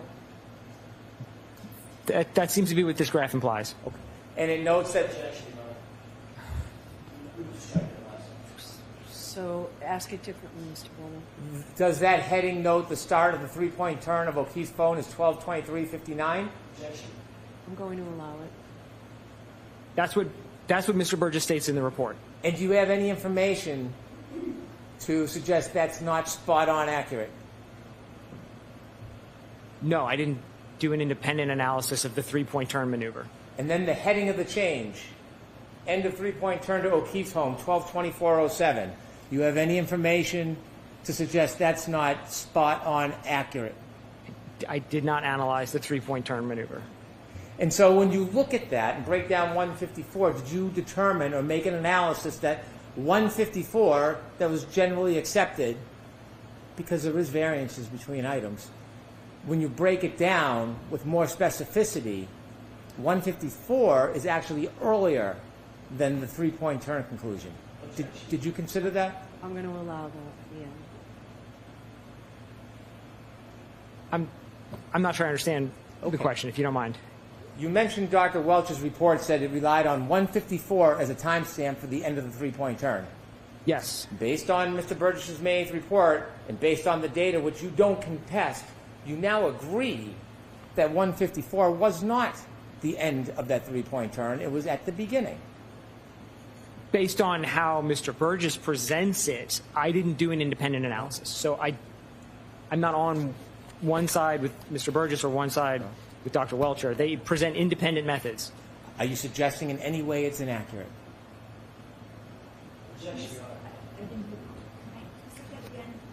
Are you suggesting it is in any way inaccurate?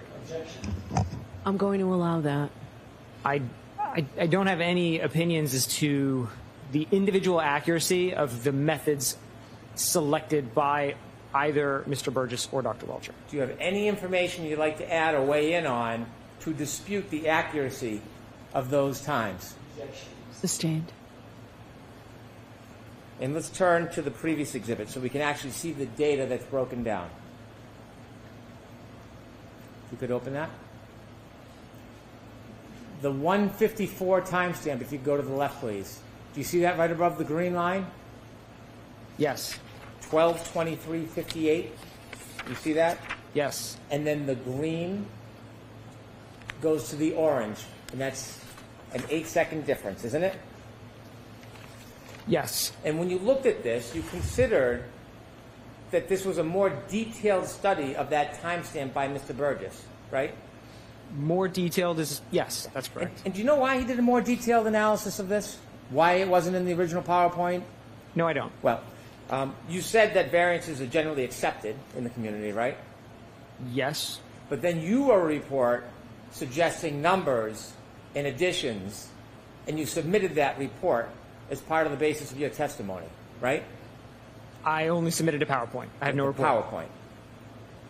And after you submitted the PowerPoint, isn't it fair to say Mr. Burgess then analyzed this data to be more specific after you introduced your PowerPoint?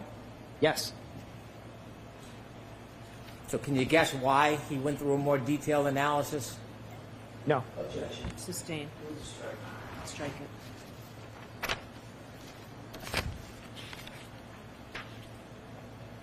In the final exhibit? Let's go back to the data. You said that Mr. Burgess had an 8-second range, 21 to 29 seconds, remember? Yes. And you were suggesting that somehow there was some uncertainty. Do you remember that? Yes. Okay. Were you guessing about his state of mind, whether he was certain or not? Do you know why he gave an 8-second range? Objection. So ask it differently, Mr. Okay. You suggested the reason why there's an 8-second range is that Mr. Burgess was uncertain. Remember saying that to this jury?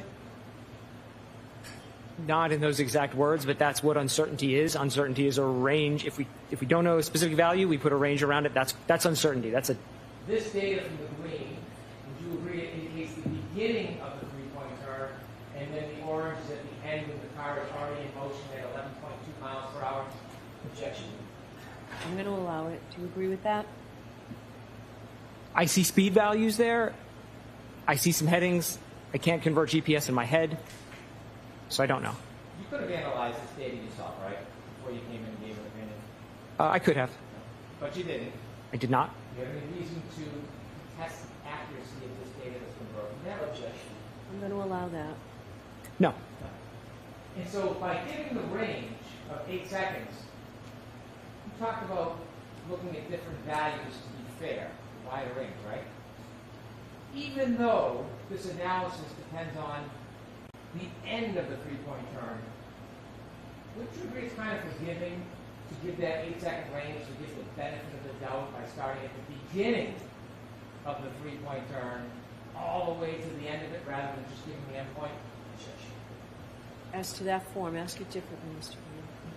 Green. Does the 8-second range that is provided by Mr. Burgess coincide with the data and the 8-second range between the green and the orange? That's where he comes up with the 8-second range, correct. And so if Aperture's position is the matching times at the end of the event, going back to the beginning, isn't that even more forgiving than the engaged scientific objection? I'm going to allow it.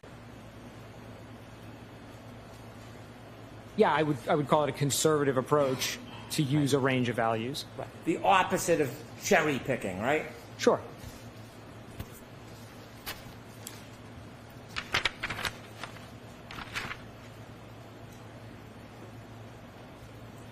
Do you have an opinion to a reasonable degree of forensic data certainty about whether text stream data provides data reflecting whether a collision actually occurred? No. In your opinion, to a reasonable degree of forensic certainty is the text stream data would not reflect the collision, correct? That's not what I said. I don't have an opinion. And you know that there can be collisions or touching between vehicle, and it's not going to appear on the text stream data. You know that, right? It's possible. It's possible. Did you know that the defendant's vehicle at 5:07 a.m. on January 29, 2022 bumped into a different car? Yes. Do you see that reflected on the text stream data?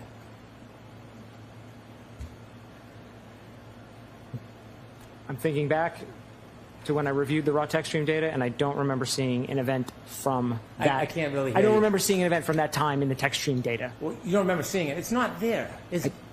I don't think it is. I don't remember seeing it. I don't think there's one. You're not. I was going to finish and say I don't have all of the events committed to memory. There's 19 of them. I'm sorry.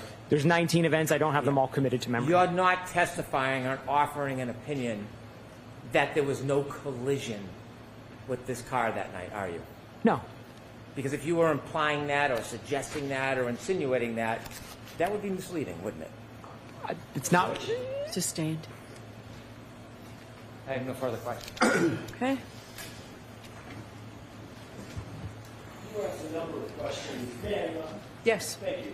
You were asked a number of questions a few minutes ago by Mr. Brennan concerning your expertise. I'm just going to grab a pen if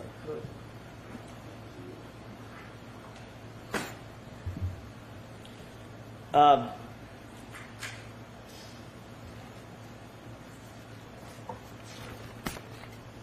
Specifically, you were asked about your expertise regarding mobile data devices. Mobile devices and their data, correct? Yes. And were you being truthful when you indicated that you were not an expert in Yes. that field? Were you being truthful when you indicated that you have a certain expertise in EDR data? Yes. Were you being truthful when you indicated that you did review Mr. Burgess's data and Mr. Welcher's data as reflected in their reports and PowerPoints? Yes. Were you being truthful about your credentials? Yes. Have you ever lied about your credentials? No. You hold a bachelor's degree Yes. and you hold a master's degree. I do. You ever lied to anybody about that? No.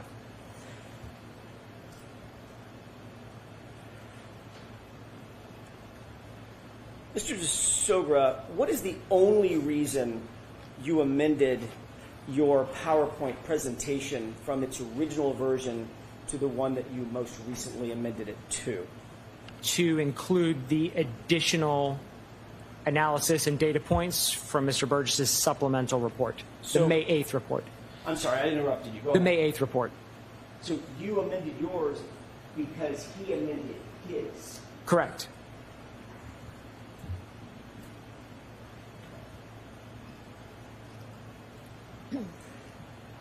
You were asked just a second ago about all the text stream events that you noted on Ms. Reed's SUV, correct?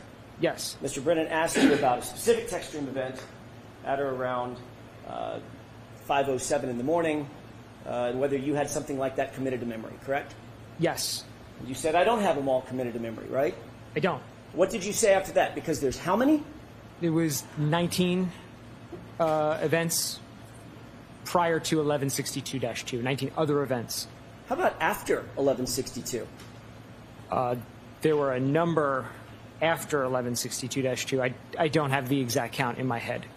How about after 1162, just on January 29th, going into January 30th?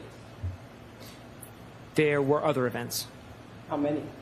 I don't recall the exact number. Does 11 sound right? That it sounds plausible. I recall seeing in the chart. I recall seeing a number of events after. Would it refresh your recollection with a chart? It would.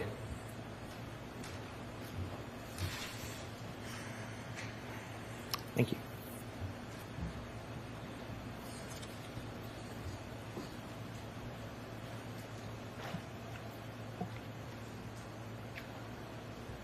Yeah, there are a lot. I would have to really use my finger to count them all. Okay. More than 8? Total after 1162-2? Only on the 29th.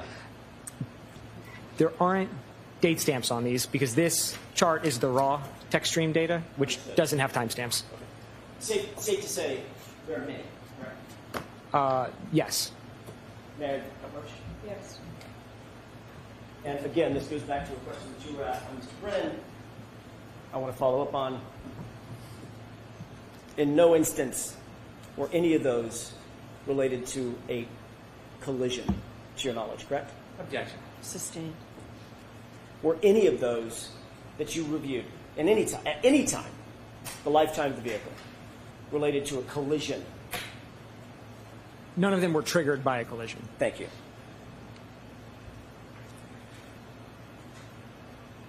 I want to ask you a hypothetical, if I could, based on questioning by Mr. Brennan surrounding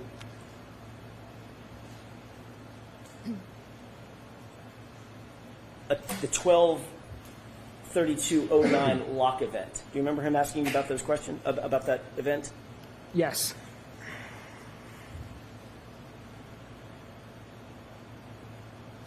Your analysis was based on the time span. Let me rephrase that. Was your analysis based on Mr. Burgess's and Mr. Welcher's analyses together of a span of time between the 1162-2 text stream event or trigger event and the lock event at 12/32/09? Objection. So the question is that what he's considering? Correct. In other words, was he basing his opinion or analysis on that time frame, at least in part? So I'll let that question stand. Thank you. Yes. Okay.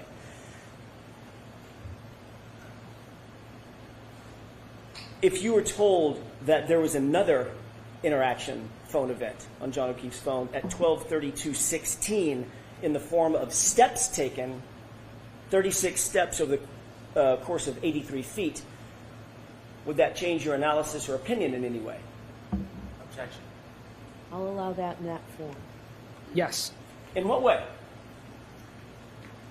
If the phone event moves from 12:32:09 to 12:32:16, then of the 30 possibilities I had in the chart, all of them would become positive. That would mean that that interaction occurs after the end of the vehicle event every single time. Instead of, it was 25 for 30 in the original analysis, the hypothetical would change it to 30 for 30. All of them, all 30 of them, would occur at a point in time. Let me rephrase that. All of them would reflect a scenario in which the phone interaction took place after the trigger event. That's correct. Thank you.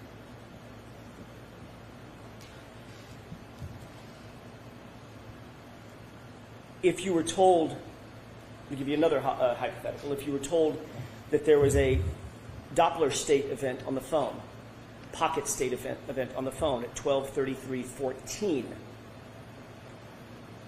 would that impact your opinion in any way? Objection. Sustained. You were asked several questions about what you believed Mr. Burgess may have gotten wrong in terms of his original report and one of his original analyses dealing with bits and bytes. Do you recall that? Yes. Did Mr. Burgess... Hold on. Of course. You need to, you know what, we have to turn the fans off. And I'm not speaking loud enough? Right. I'm sorry. I'll raise my voice. I just don't want to scream over people, but I will raise my voice. Let's try this for a few minutes. May I start again? That question, yes. Thank you. You were asked about whether or not you believed that Mr. Burgess was incorrect in terms of certain analyses he undertook or reflected in his original report back in January of 2025, correct? Correct. As it relates to the bits and bytes, did you find that Mr. Burgess was incorrect or correct about his analysis concerning the size of the data set collected based on bits versus bytes? He was incorrect. Explain that to the jurors very briefly. These are just different units. A bit is a different size than a byte. And so if a size for something is listed in bits, for example, and you look at the data and assume it's in bytes, you will assume it's the wrong size. Which Mr. Burgess did based on your review of his report, correct? Correct. I want to change gears and ask a different question or series of questions about the text stream data versus the infotainment system data, specifically the timestamps associated therewith. Is there a timestamp associated with text stream data? In this case, no. Okay. Is there a timestamp associated with infotainment system data? Yes. All right. The infotainment system data, well, let me see if I can ask it a different way. Where did the 3-second delay come from? Your analysis of Mr. Burgess's review of the text stream data, or his review of the infotainment system data? The 3 seconds came, well, fundamentally it came from the exemplar testing, where he identified, and he was actually, well, Aperture collectively in that testing identified a difference between when the button was pushed and the time that showed up in the infotainment. But they didn't actually look at, as far as I know, or at least it wasn't provided if they did, how that specifically related to the key on timer itself. But they showed that the button is pushed, there's a 3-second delay, and then the time gets logged. When that button is pushed for the infotainment system, I'm going to rephrase again, so I'm as clear as I can be. When that button is pushed for the on event, the key on event, is that like a stopwatch? Click, a stopwatch starts running? Timer? In the VCH system, yes. Okay. Separate and apart from the VCH system, is there an infotainment system that also has a timer or a clock on it? As a clock.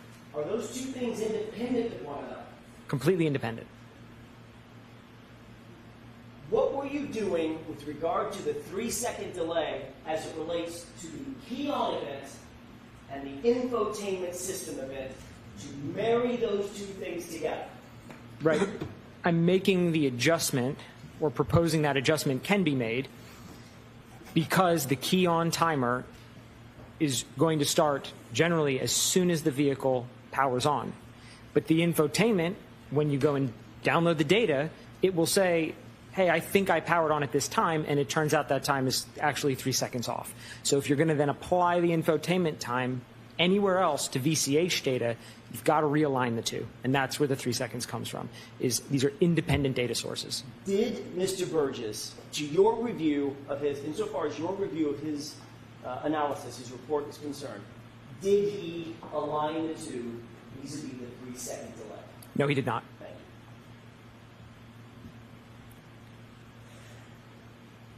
With the court's permission, may we have slide 10 of the PowerPoint of, Okay. and that is, we've talked a lot about PowerPoints of Mr.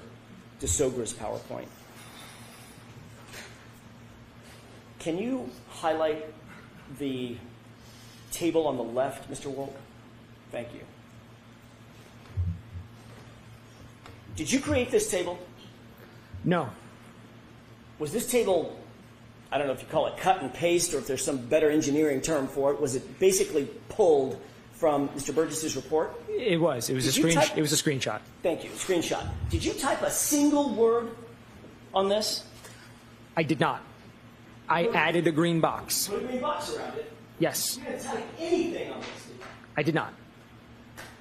You were asked a ton of questions just a few minutes ago about whether or not the column on the left and the center column were reflective of an infotainment timestamp versus an iPhone to iPhone timestamp, correct? That's right. Mr. Brennan asked you a bunch of questions about that left column being an iPhone timestamp, at least the top 5 rows of it. 1, 2, 3, 4, 5 rows of it. Remember that? Yes. Read the name that Mr. Burgess labeled that column. Infotainment call timestamps. So what, as an expert, what did you presume he, as an expert, was presuming? Objection. Sustain. What did you presume that meant to you, just to you? Call timestamps from the infotainment. So if anything is wrong with your analysis, would it be based on Mr. Burgess being wrong in his analysis? Objection. Sustain.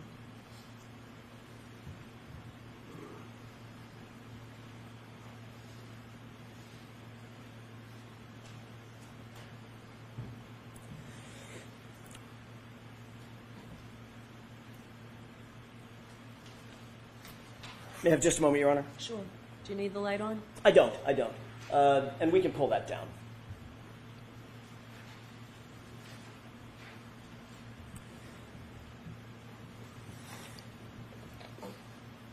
What was your entire analysis predicated on? What was it based on, the foundation of it, as you explained your analysis to this jury during the course of the day? The testing by Aperture and the collective reports and PowerPoint presentations by Aperture.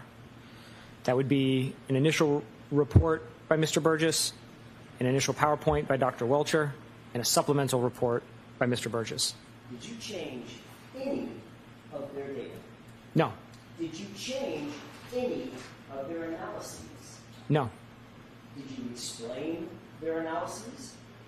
Yes. Sustained, ask it to. Sure. What were you trying to do in terms of your presentation, in your PowerPoint, and your presentation to the jury? There were a number of different methodologies presented across all of those reports and PowerPoints, and sort of all in different places. So my goal was to bring all of them into one place so we could look at the totality of the data.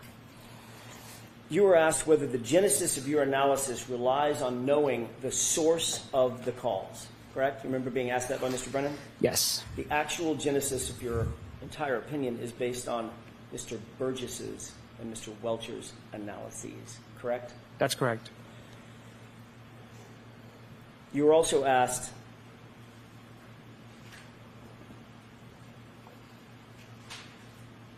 why you believed Mr. Burgess did a quote-unquote more detailed report in May versus January of 2025. Do you remember being asked that just a few minutes ago? Yes. When you presented your analysis, your math, based on Mr. Burgess's January 2025 report, how many of the scenarios indicated, based on his data and his analysis, that the lock event occurred after the texting? All of them. Thank you. That's all I have, Your Honor. All right, Mr. Brennan.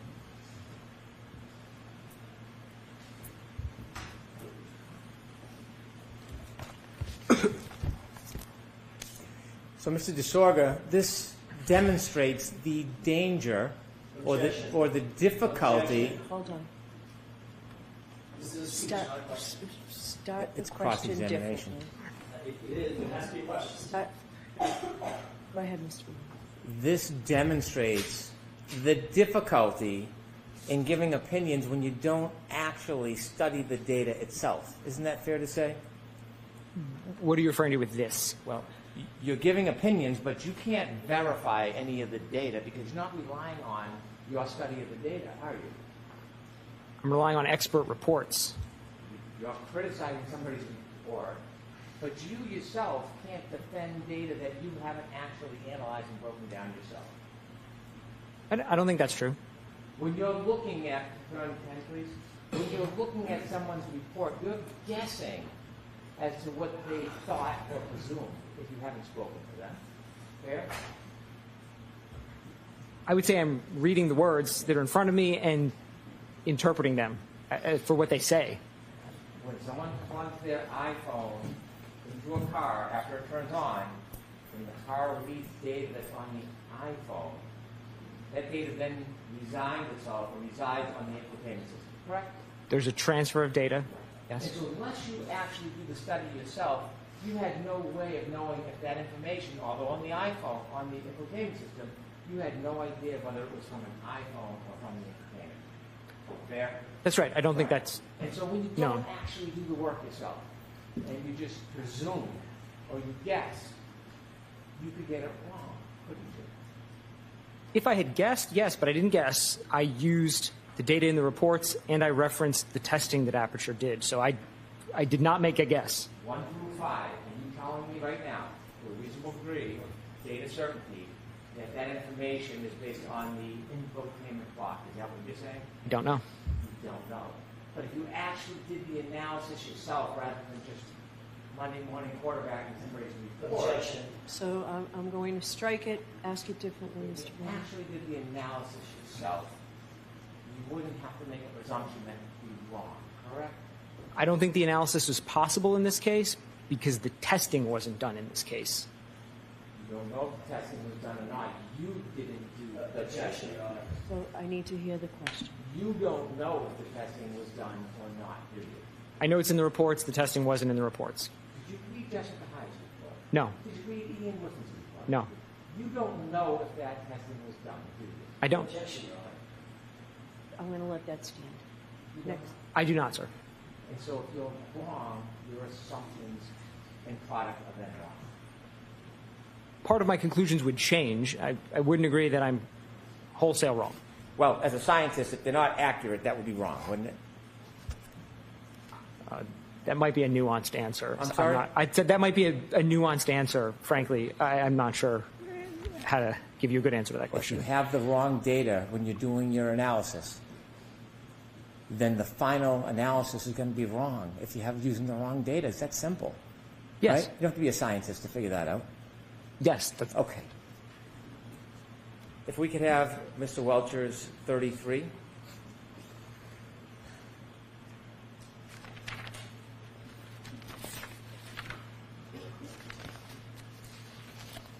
If you could open that up, please.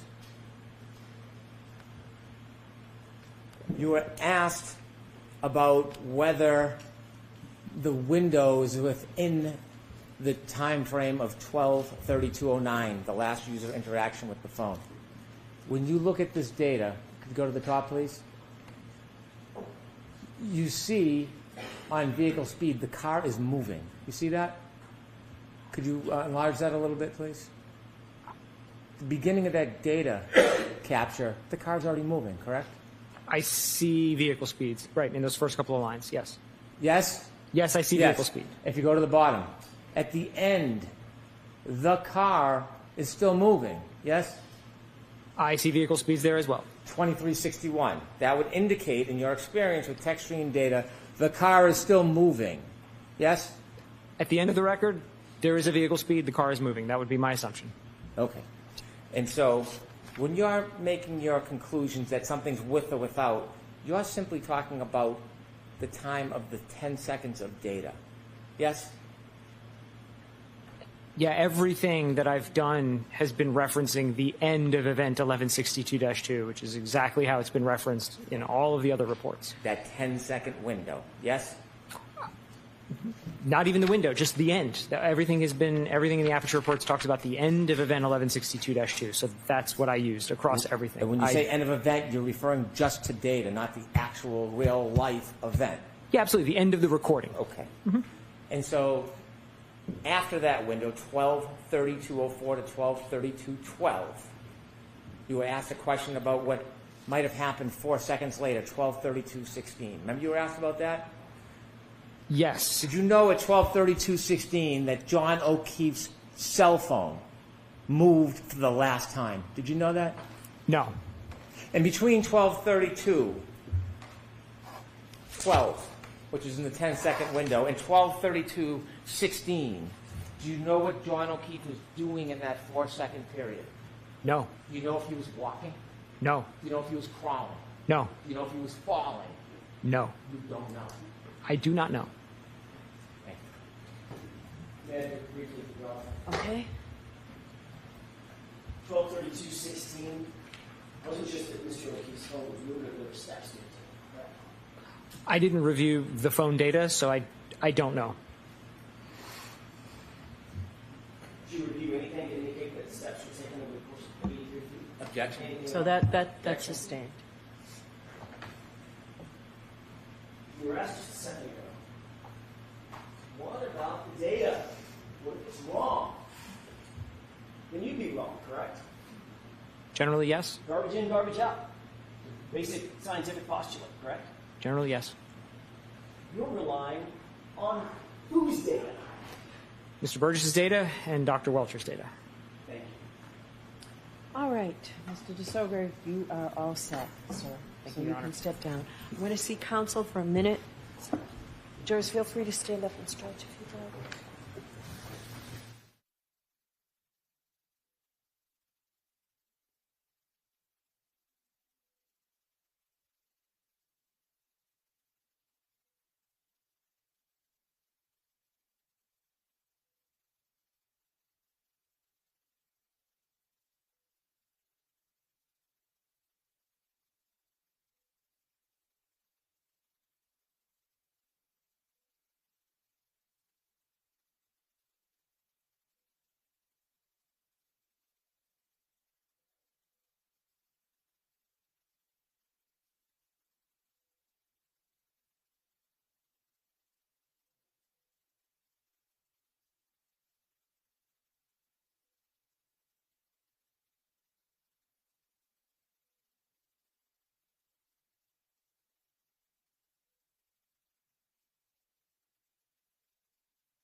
Jurors, we did that to have me decide whether I'm going to let you go home now or not, and I'm going to let you go home. So that 5 minutes that just took means that you get to go home, because we know we'll be longer and we don't want to do this to you, okay? So we'll break for the day. I have to give you those same cautions. Please do not discuss this case with anyone. Don't do any independent research or investigation into this case. If you happen to see, hear, or read anything about the case, please disregard it and let us know. Additional caution, please be very careful. Continue to be careful with your social media use. We will see you Monday. Monday will be a full day. And we'll start right around 9 on Monday morning. So we'll see you then. Have a great week. Please rise to the jury. Chrissy?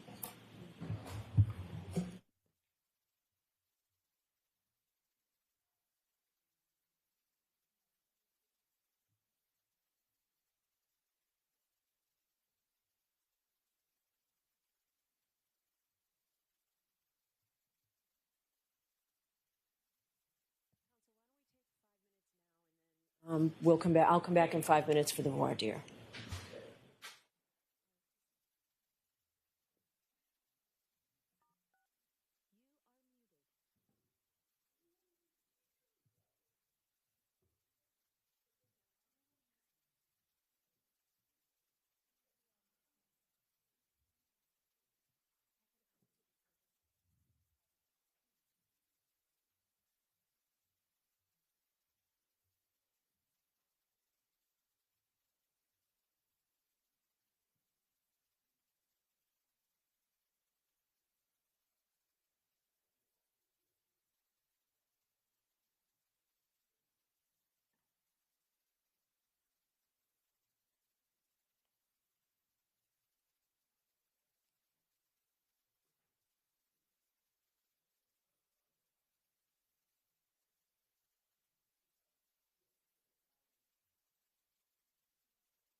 You are unmuted.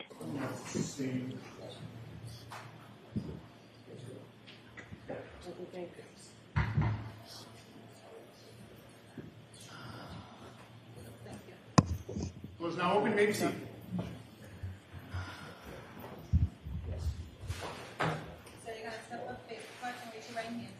You solemnly swear the evidence you give the court in the case now and hearing should be the truth, the whole truth, and nothing but the truth, so help you God.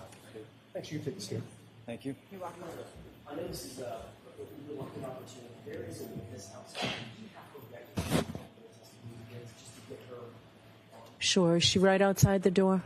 Last time I checked. Do you mind, sir? If you can stay right there. Sure. And it'll just be a few minutes, okay? Ms. Giannetti, when do you need this witness back? Monday?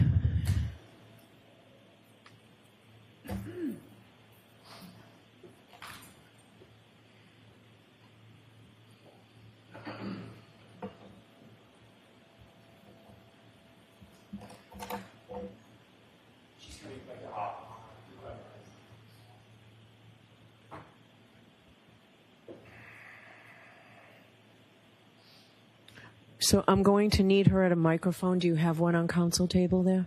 We do not. So the podium, or one of those back where Eugenia is. Thank you.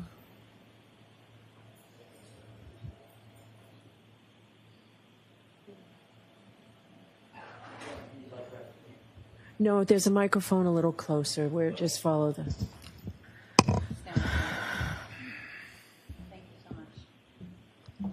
Hi, good afternoon. Hello. Could you tell me your name, please? Kelly Dever. And Ms. Dever, you've been summoned here. I think I saw you earlier. You've been here all day? Yes. All right. So we're not going to reach you today, unfortunately, but you were summoned to be here?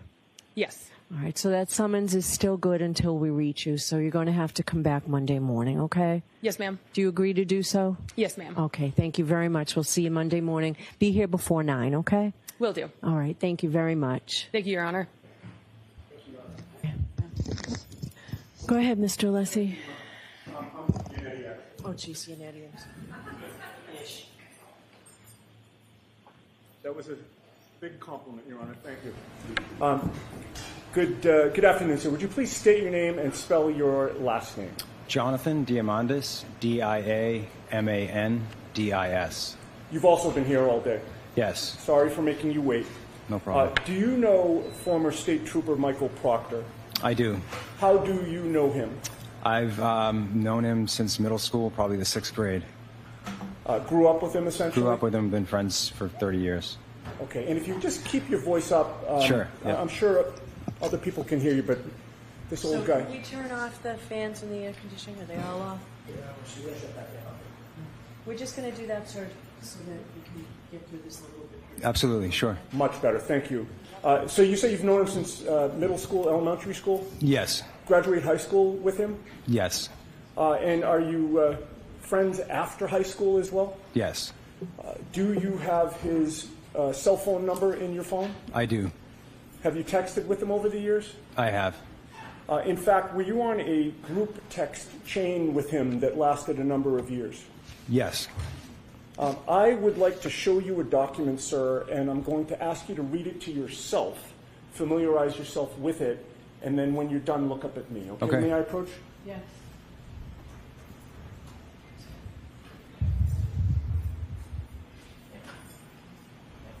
Would you like this marked for identification first, Your Honor? Yes.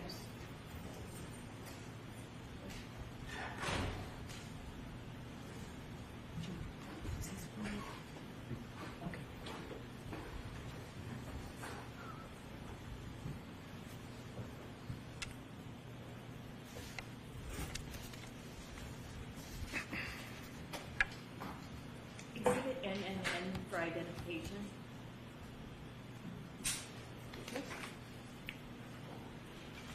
And now we'll give it back to the witness. Thank you. Thank you.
I think he's all set, Mr. Unanue.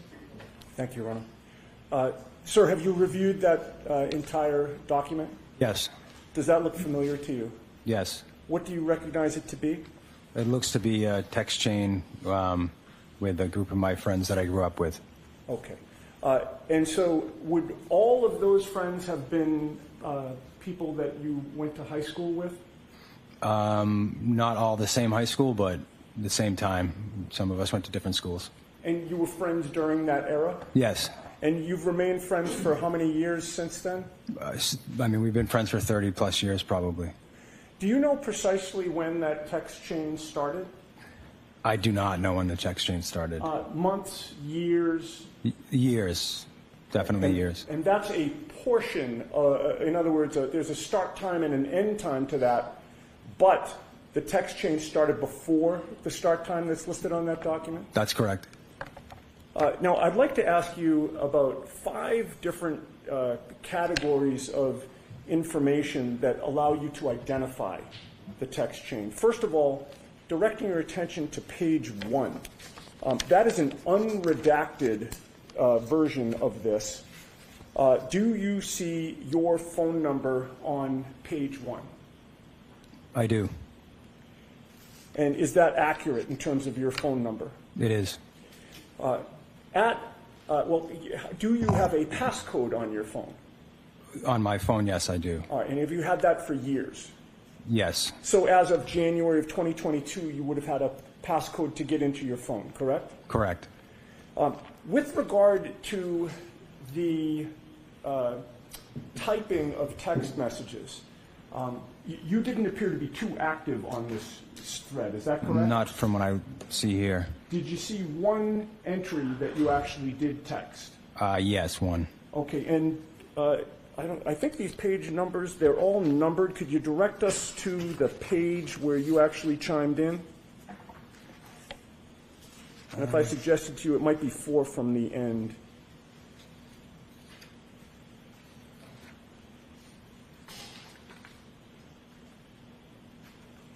And you don't have to read the actual text, sir. I just want to... Sure. I'm just trying to locate it. Yes, I see it. Okay, and the time of that, date and time of that text as it's reflected on this document? February 2nd, 2022, 12:38 p.m. Okay. And what you type... I have a different copy. Oh, I'm sorry. It's for the record, it's on page... What's the bottom page number? So there's the last 2 digits.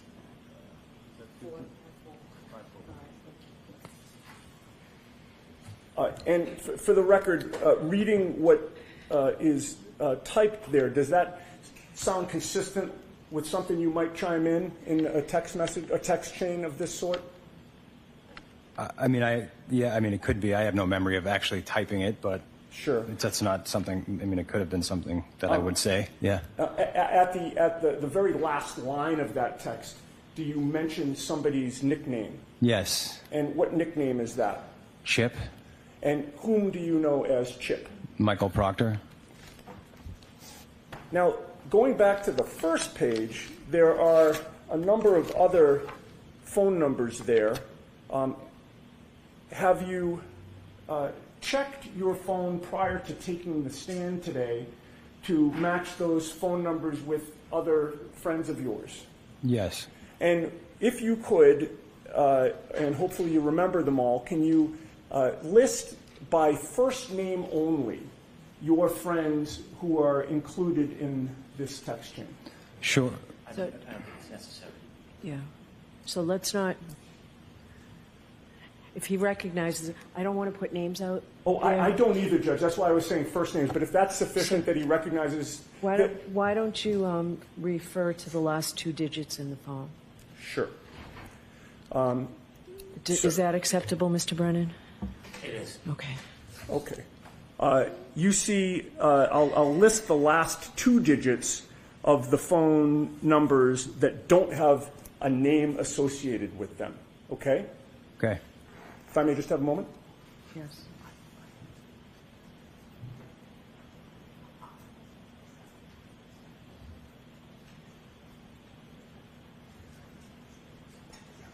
Yeah, of course, of course.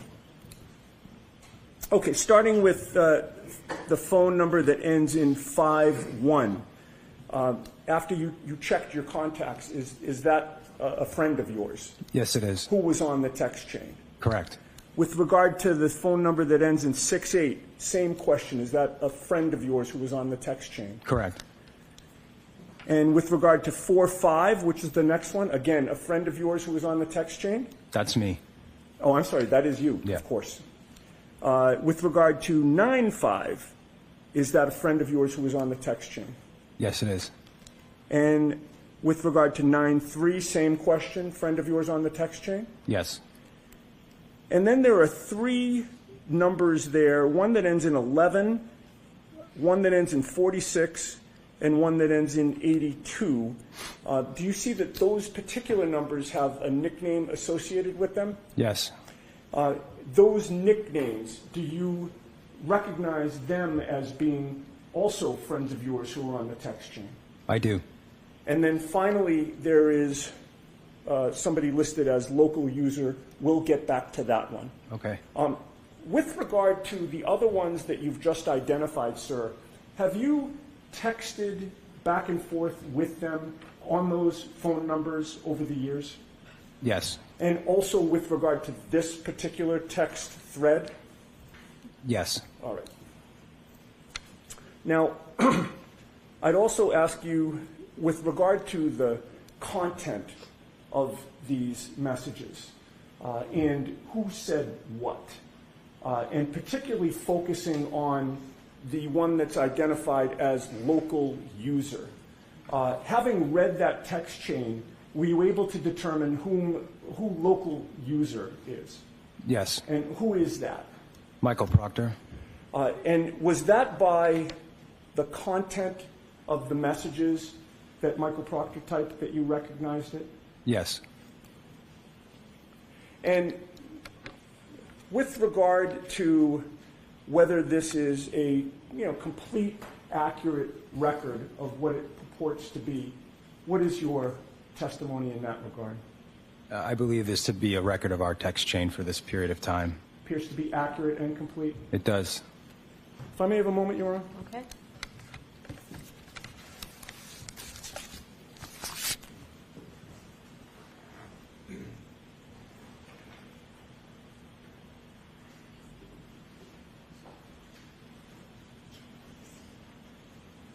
Just one more question for you, sir. Does the text message chain that you read fairly and accurately represent the circumstances of the conversation that was going on? Yes. Nothing further. Mr. Brennan? Good morning. Good morning. Good afternoon. Do you have an independent memory of any of the text conversations in the package that you reviewed? I do not have a memory of this happening. Thank you. Nothing like that. All right. So, sir, I'm going to ask you to you're all set. Okay. I'm going to ask you to step down. Okay. Thank you. Your Honor, given that unfortunately this witness was not reached by the jury today, I would like him recognized as well. He has counsel here with him, right? Does he have counsel here with him? All right. Sir, you'll make sure your client is here when we need him? I will do so, Your Honor. All right. Thank you. My name is Thomas Campbell. My office is in Boston. And I'll speak with Mr. Campbell in terms of an appropriate time of day. He's been very cooperative. All right. So, sir, you can leave. Okay. Thank you. Right. And thank you, Mr. Campbell. We'll see you. We'll let you know when we need you back. It's probably going to be Monday first thing. Understood. Thank you. Sir, watch your step coming down.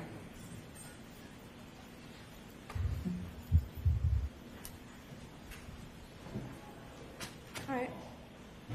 We'll hear you, Mr. Yannetti. So, Your Honor, my understanding is there's an objection, so I'd rather respond to the No, objection. I want to hear you as to why this is admissible. Why this is admissible. That's fine, Your Honor. I'm going to just have a moment.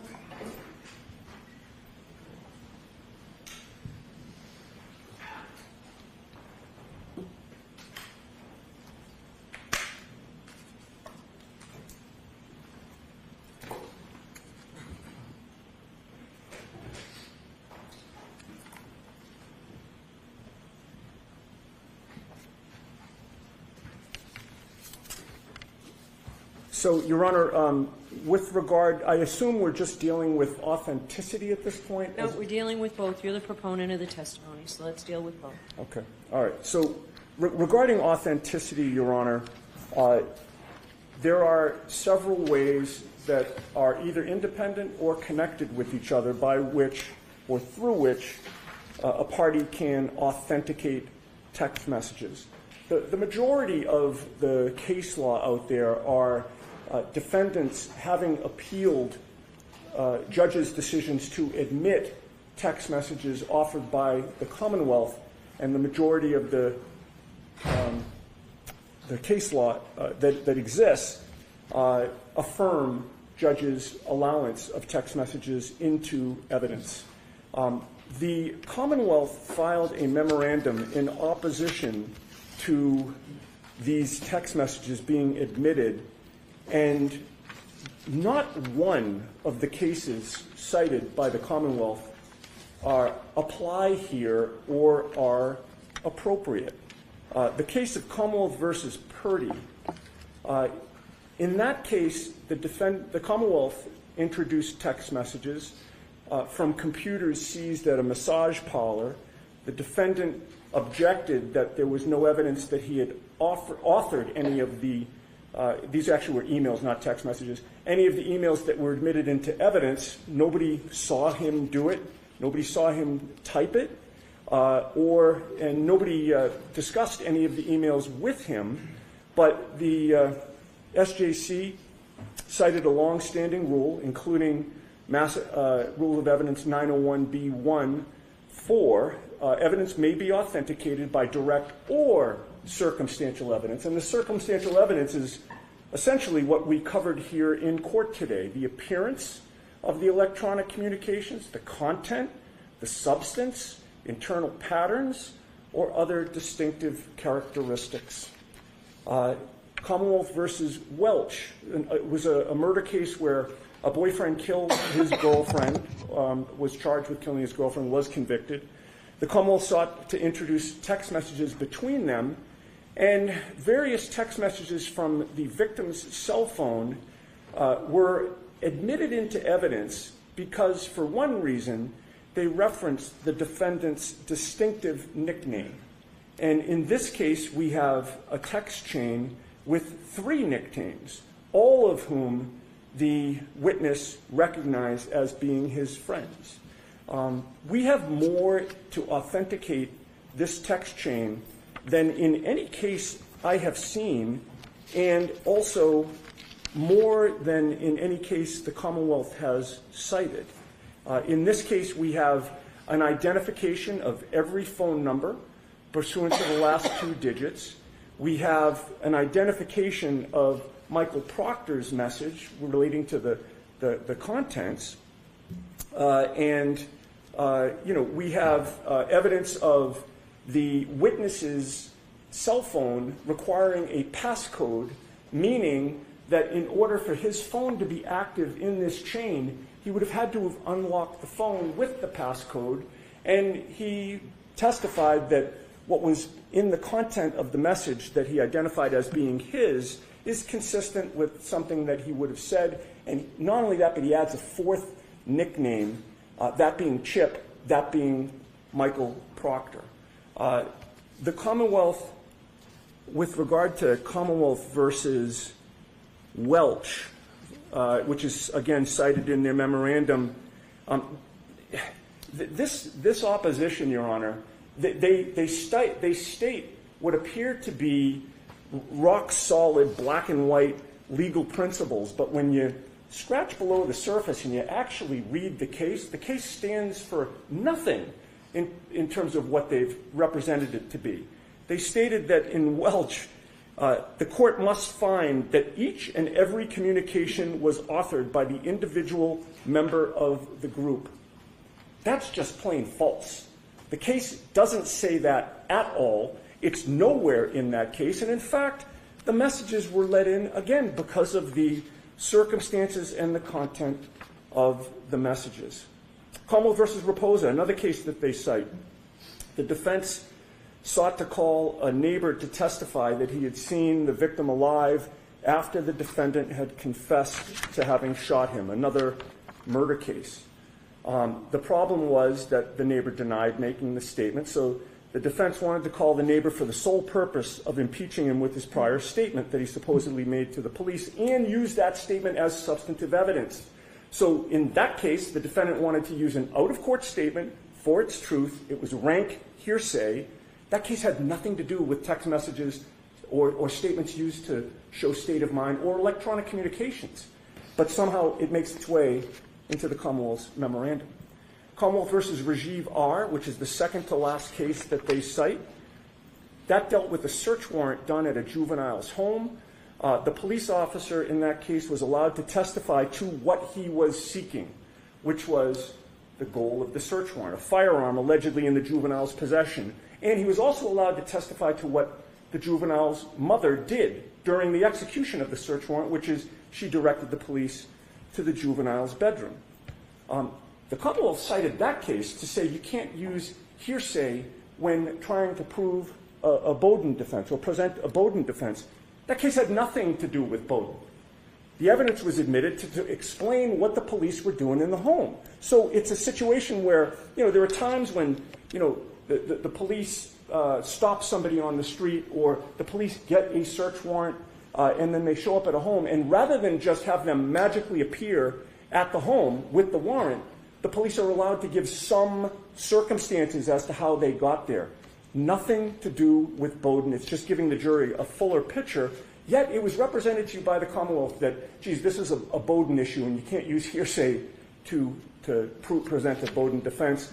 Commonwealth versus Sullivan, exact same situation. Testimony was admitted about DNA on evidence matching the defendant's DNA from a national database. The Commonwealth cites three principles. It's almost like they're setting a standard down that the court is supposed to follow with three factors. But, again, none of the three principles that the Commonwealth cites is found in Sullivan at all. They're not even mentioned in the case. They're simply made up and put in a memo to ask this court to do something that the case does not support. And again, it has nothing to do with Bowden. So now we come to the arguments about the fact that the Commonwealth is claiming that these statements are hearsay. They're not. These statements contain insults of my client. I'll be kind and just mention the word. So I read them. Yes. Okay. Well, Your Honor, if you're going to allow this into evidence, I'll stop talking. Otherwise, I have to make my argument. I understand what you mean by insults. Okay. So I won't even mention them then. The Commonwealth is essentially arguing that we're offering these text messages to show that the insults were true. That's a silly argument. Obviously, we're not. Hearsay has three components. These are all statements out of court. None of them are offered for the truth of the matter asserted. None of them. Even the statement when Michael Proctor says that the homeowner's not going to catch any grief because he's a Boston cop. We don't know if that's true or not true. It's offered to show that Michael Proctor believes it's true. He's the lead investigator in the case. He has input into the case. He can decide who's investigated or not investigated. At least that's our argument. It's all consistent with our defense. It's offered to show his state of mind. Everything that he says is offered to show his state of mind and to show his bias. He, as the lead investigator, his bias in what he does or doesn't do. And in fact, Mr. Brennan said at sidebar earlier when we started this conversation that Bowden deals with what was done or what was not done. We're entitled to explore what was not done and not done, and we're entitled to explore why. We have evidence of why. We have Michael Proctor's words about why he did or didn't interview people separately, why he waited, for instance, a year and a half to interview a plow driver who was out there on January 29th, why he treated some people with kid gloves and other people with brass knuckles. He's stating it in these text messages. She's going to go down for this. We're going to pin it on the girl. We're going to make sure that there are some serious charges. She's effed. Those are what he says about, those are the statements he makes about Karen Reed in the infancy of this investigation. And to the contrary, is anything going to happen to Brian Albert? Nope. He's a Boston cop too. These are all statements about Michael Proctor's state of mind. The prosecutor and I have been over the statements. I realize he's objecting to the admission of these statements. I don't think he has a legal argument that passes muster to do that, but should the court allow them in, we're agreed on everything except for 3 entries, which I think we could deal with pretty quickly. And unless the court has questions, I'd rest on that. No, but I'd appreciate a copy of whatever you've agreed upon. Okay. So it's been a long day for staff, so I don't need to sit here and go through each one. Just get me a copy of what you've agreed to. Okay. So this is the only marked copy. I'm happy to hand it to the court. And you can take care of it and email it in. We'll do that. Thank you, Ron. So, Mr. Brennan, I'd like to hear you on admissibility. I haven't decided admissibility, and I'll hear you on authentication.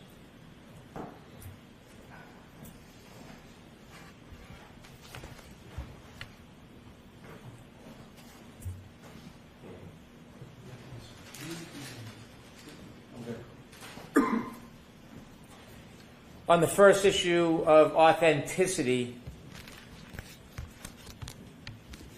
this witness has no memory of any of the text messages.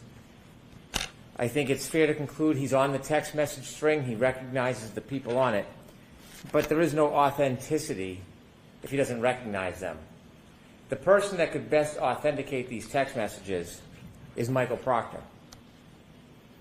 This witness does nothing as far as identifying the individual text messages and whether they're reliable, whether there's been any additions, deletions, whether in sum and substance this is part of the conversation. Notably, I think, according to the questioning by Attorney Yannetti, he's made one comment at the end of the string that really has nothing whatsoever to do with the text messages that are at issue.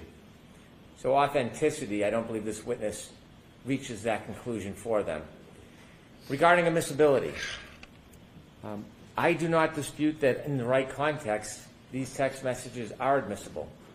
If there is an investigator in a case that makes derogatory remarks about an accused, I can't say that doesn't go to bias, nor do I reject the idea that it shows an unfairness or a motivation. But really, you need to put that in context, and I think Attorney Yannetti highlighted that.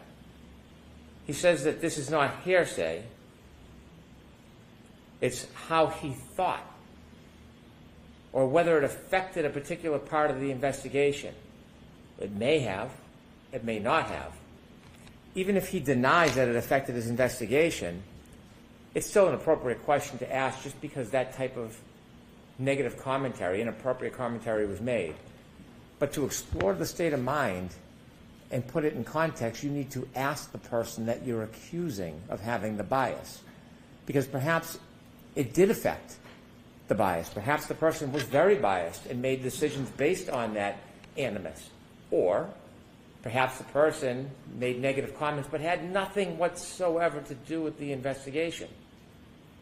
It is surmised to say because these comments were made, a witness was not investigated, or there was some other amorphous, undefined ill that happened. That's the whole reason why the witness who made the comments should be confronted with the comments they made so the jury can fairly assess, is this relevant, is it material, and what is the value of it? I am not opposed to the admission of bias against a witness, especially a police officer.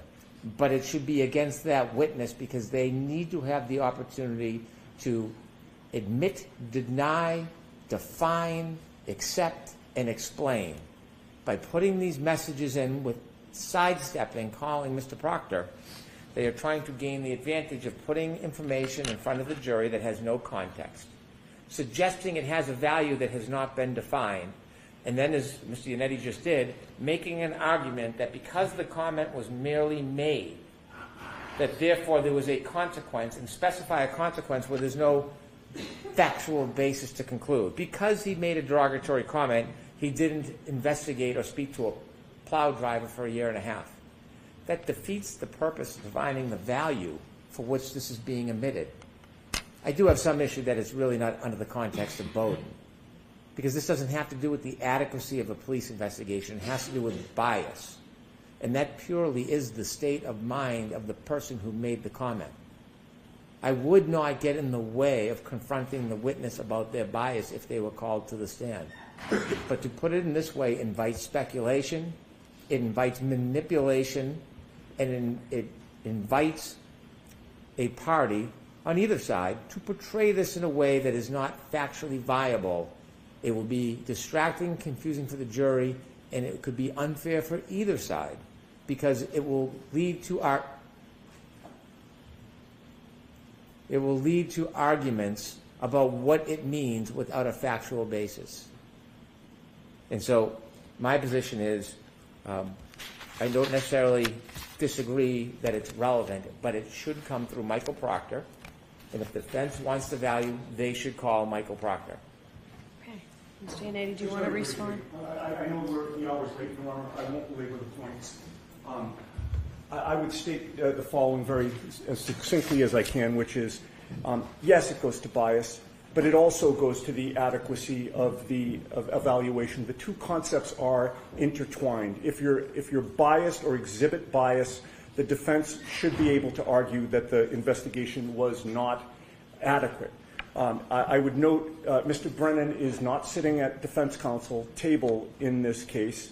We appreciate the offer to help us with strategy about which witness we should call, but that's solely the province of the defense to determine which witness we want to use to authenticate and admit text messages. That's our choice, and we should not be deprived of that choice because Mr. Brennan thinks there's a better witness that should have introduced the text messages. There is no rule. There's no best witness rule in this case. I believe my co-counsel has already made that argument in another circumstance. His arguments, Mr. Brennan's arguments, go to the weight, not the admissibility. He is fully entitled to cross-examine this witness about all of the points that he raises. And in conclusion, Your Honor, he complains that we have not called Michael Proctor. I think that's the whole impetus for this objection, so that we will call a witness that they do not have confidence in to call themselves. It's unheard of in a murder case that you don't call the lead investigator, but that's what's happened in this case. We should not be forced to call Michael Proctor so that Mr. Brennan can then cross-examine him and lead him through basically his entire closing argument. He is entitled to call Mr. Proctor in rebuttal. He has every right to call Mr. Proctor again. I would rest on that. Thank you. Okay. And just the very last thing, there's Commonwealth's motion for reciprocal discovery. Is there any objection to that? Yes. No, it's not in compliance with Rule 14. Okay. We don't have any written communications with Ms. Dever, and they've asked for all oral communications to be reduced to writing, to be turned over. That's not in keeping with Rule. All right, so you're saying two different things. So you don't, this information doesn't exist because she has not had communications with you, right? Written communications do not exist. I'm not saying two different things. Written communications do not exist. They also ask secondarily for all oral communications to be reduced to writing. We have no obligation to do that. We have no intention. All right, so I'll get a decision out on that before 4:30, and I'm going to do a little more research on the text messages. Want to be heard, Mr. Brennan? I thought you were standing up, Your Honor. No. Oh, no, okay. All right, I'll see everybody Monday morning. Thank you. Please.